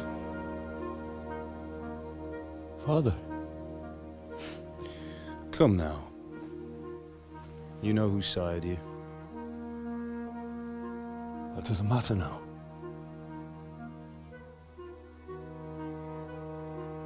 I miss you, Amar. I miss you very much. You'll be fine. We're proud of you. For what? I let you down. I lost the sword. I let that bastard get away. Don't be so hard on yourself. There was nothing you could have done to save us. And someone has to live and carry the torch. As for the sword, it's just a thing. You didn't want me fighting. Now look at me. Standing up to evil isn't the same as sowing its seeds. You did what was right.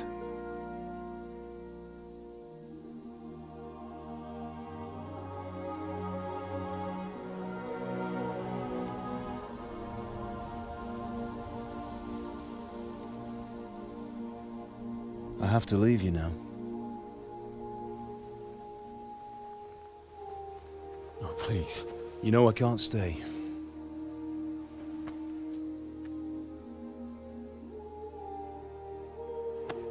Will I ever see you again?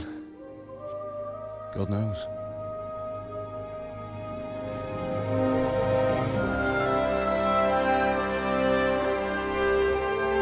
Make her proud.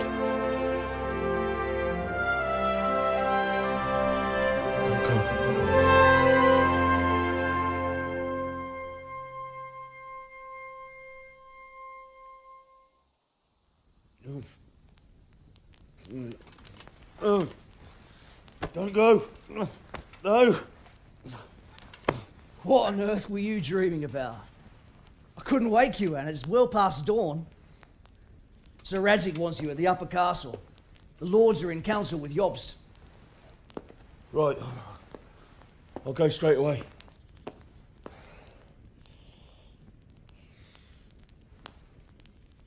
What is it?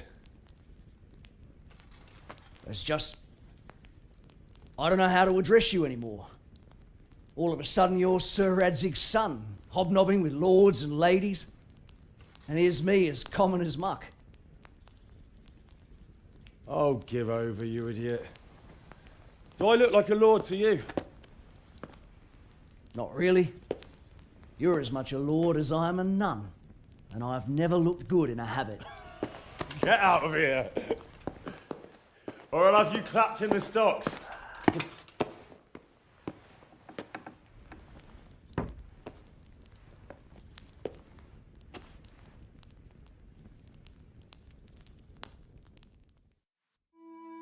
Ah, Hal. Are you going to the meeting with Margrave Jobst as well? I am. What about Istvan? I assume... That we didn't catch him?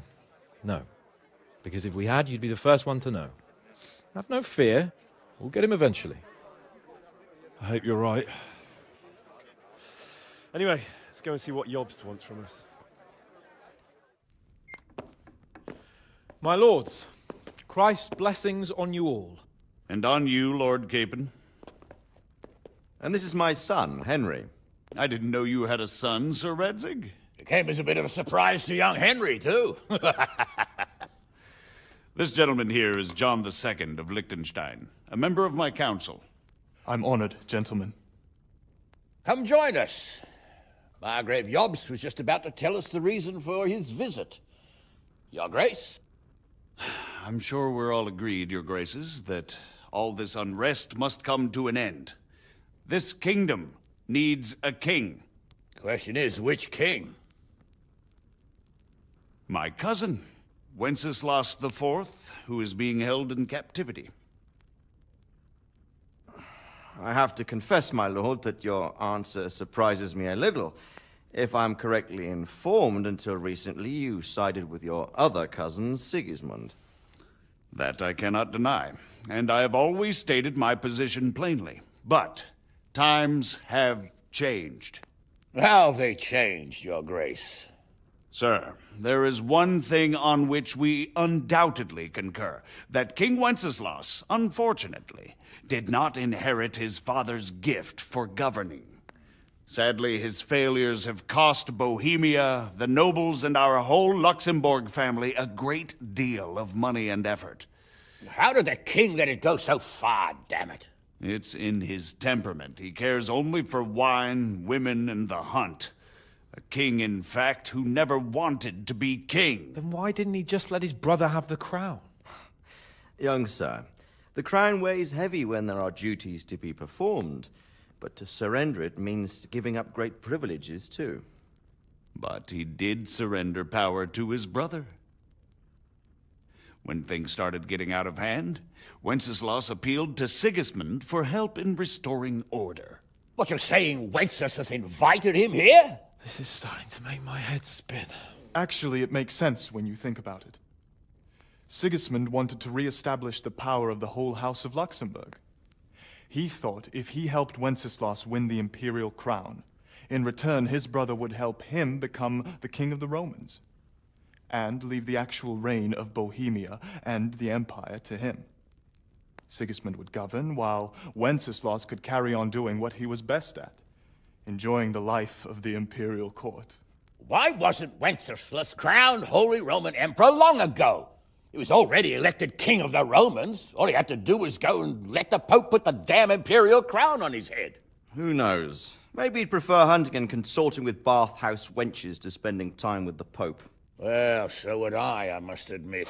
Sigismund's plan seemed sound enough, but it didn't quite work out, did it? It worked for a while. He and his brother reached an agreement. Sigismund took over administration of the kingdom and began planning Wenceslas's journey to Rome for the imperial coronation. But then Wenceslas realized he would just be a puppet with a crown. I must say, Margrave Jobst, Wenceslas and Prokop behave rather like naughty children in need of a good clout about the ears. Sigismund would agree. He was already planning his rule of Bohemia, and all of a sudden, the rug was pulled from under him. I'd say he lost his patience and decided he'd drag Wenceslas to the coronation kicking and screaming if he had to. Just like a naughty child, as you say. So he abducted him and your brother Prokop too, if I heard correctly. Correct. And you helped him do it, if I heard correctly. Yes, your graces, it's true. I was there when Sigismund abducted Prokop. I thought everything could somehow be settled, that we could make my brother see sense. But Sigismund just wanted to put an end to the dispute once and for all, whatever the cost. There was nothing I could do to stop him. And that's one of the reasons why I'm here. The worst of it is that it was all for nothing. Instead of putting a stop to the revolt, it escalated it, and the result is this chaos we have today. That's true enough, sir. But I must admit now, I'm not sure what your position is. The king is incompetent, but we must protect him? The simple truth, gentlemen, is that for all of Wenceslas's faults, we have no one else. So we'll have to make do with his idleness. People like him, though. But what can we do now? Sigismund has the League of Lords behind him. Otto von Bergholf, Heinrich von Rosenberg. The situation has gotten completely out of control. Now even the nobles of the League of Lords are realizing that Sigismund wasn't the right choice. So now Bergholf is on your side. Are we to assemble an army together with him and face Sigismund on the field of battle? We're not in Hungary now. Such affairs may be settled elegantly, without unnecessary hostilities or expenses. I have negotiated an alliance with the Hungarian bishops, the Polish, and of course the Czech nobility, against Sigismund. Every day he is losing the ground under his feet, and that's why I need your help too. What kind of help, though? Sigismund has a massive army, and Rosenberg, Berghof, and Prague are behind him. Do you have an army you could face him with? But that's not what I mean at all. There's been a revolt against Sigismund in Hungary, partly due to my efforts, and now he'll have to choose whether he wants to gain the Bohemian crown, which is a very risky enterprise, or hold on to the Hungarian one. He can't have both. And there's a tough struggle awaiting him in Hungary. I'm not sure he'll win, and Rosenberg and Berghoff know it too. They're not stupid. If the Bohemian nobility stands together, they will turn. We are men of little consequence, Margrave. Radzig here lost everything because of his alliance with Wenceslas. Sir Divish came within a hair of the same fate. Even Rattay is defenseless against Sigismund and the League of Lords. What's more, Your Grace, King Wenceslas languishes in captivity in Vienna. He can't rule too well from there. And what do you propose? To sit with your arms folded till the Bohemian lands are turned to ashes like Skalitz? We have to put a stop to this senseless war. And do you know, sir, what the true position of the League of Lords is? I'm not on the best of terms with them at this moment, so you'll have to ask them yourselves. Yes. Why not? I'll go and visit Berghoff at his castle and we'll see what he tells me. You know, that's not such a bad idea, young sir. True. Though a little risky. I doubt Berghoff would harm a blue-blooded envoy. And you can find out what he has to say about developments and what the League of Lords is planning. Then we'll decide what to do next. I'll help you compose a letter to him. I'd like Henry to come with me. Why not? He's proven himself an able investigator, and he'll also be a good bodyguard if anything should happen. And I'll send Sir John here to Kuttenberg to be my eyes and ears there. I believe both your reports will help us get a better grip on the situation. When can you set out? Just as soon as I've packed my things. Excellent. Margrave Jobst and I will draft a letter. Get ready, and we'll meet back here.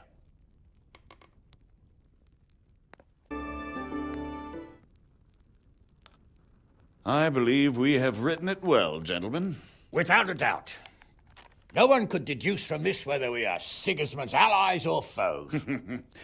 I must travel back to Brno now, but soon I will go to Brandenburg and I will stop here on the way back. By then, Sir Capon should be back and we can discuss how to proceed. Right.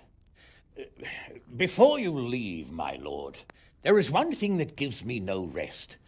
Why did Sigismund come as a foe? It makes no sense. If I may, sir, I think I can explain. Oh, please enlighten us, young sir. I live not far from Hungary, where Sigismund reigns. It is a savage country, and the constant war with the Turks has hardened the people. They need a monarch with an iron hand. So when Sigismund felt the wind of revolt, he reacted as he would at home. Only what works on the Hungarian nobles does not work here in Bohemia. Bringing order is one thing, but slaughtering and pillaging with a horde of barbarians quite another. What purpose does that serve? But Sigismund did give the Bohemian nobles a chance to take his side. It was only when they refused his ultimatum that he lost patience and took to the sword. As for the barbarians, he could afford nothing better. The Hungarian nobility would gain nothing from joining his campaign in Bohemia. He didn't have enough coin for a regular army, and so he recruited the Cumans. What he does not pay them, they make up for in plunder. But in the end, he didn't have enough to even satisfy the Cumans. That's why he raided Kuttenberg and Skalitz. He wanted the silver. That makes sense. My lords, how's the letter coming along? It's done. Then we can be on our way. Now remember what we said, boy. All you have to do is deliver the letter, listen to the answer, and come back here. Don't provoke Berghoff in any way. Provoke? Me? Never, Uncle. We'll be back in a few days. Farewell, your graces. Come, Henry, my men are waiting. I wish you Godspeed.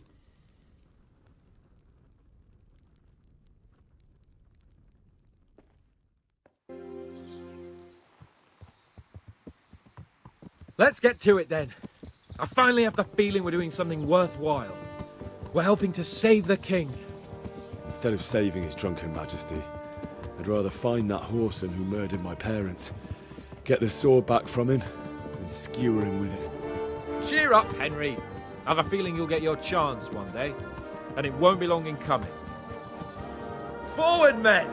Audentis fortuna juvat!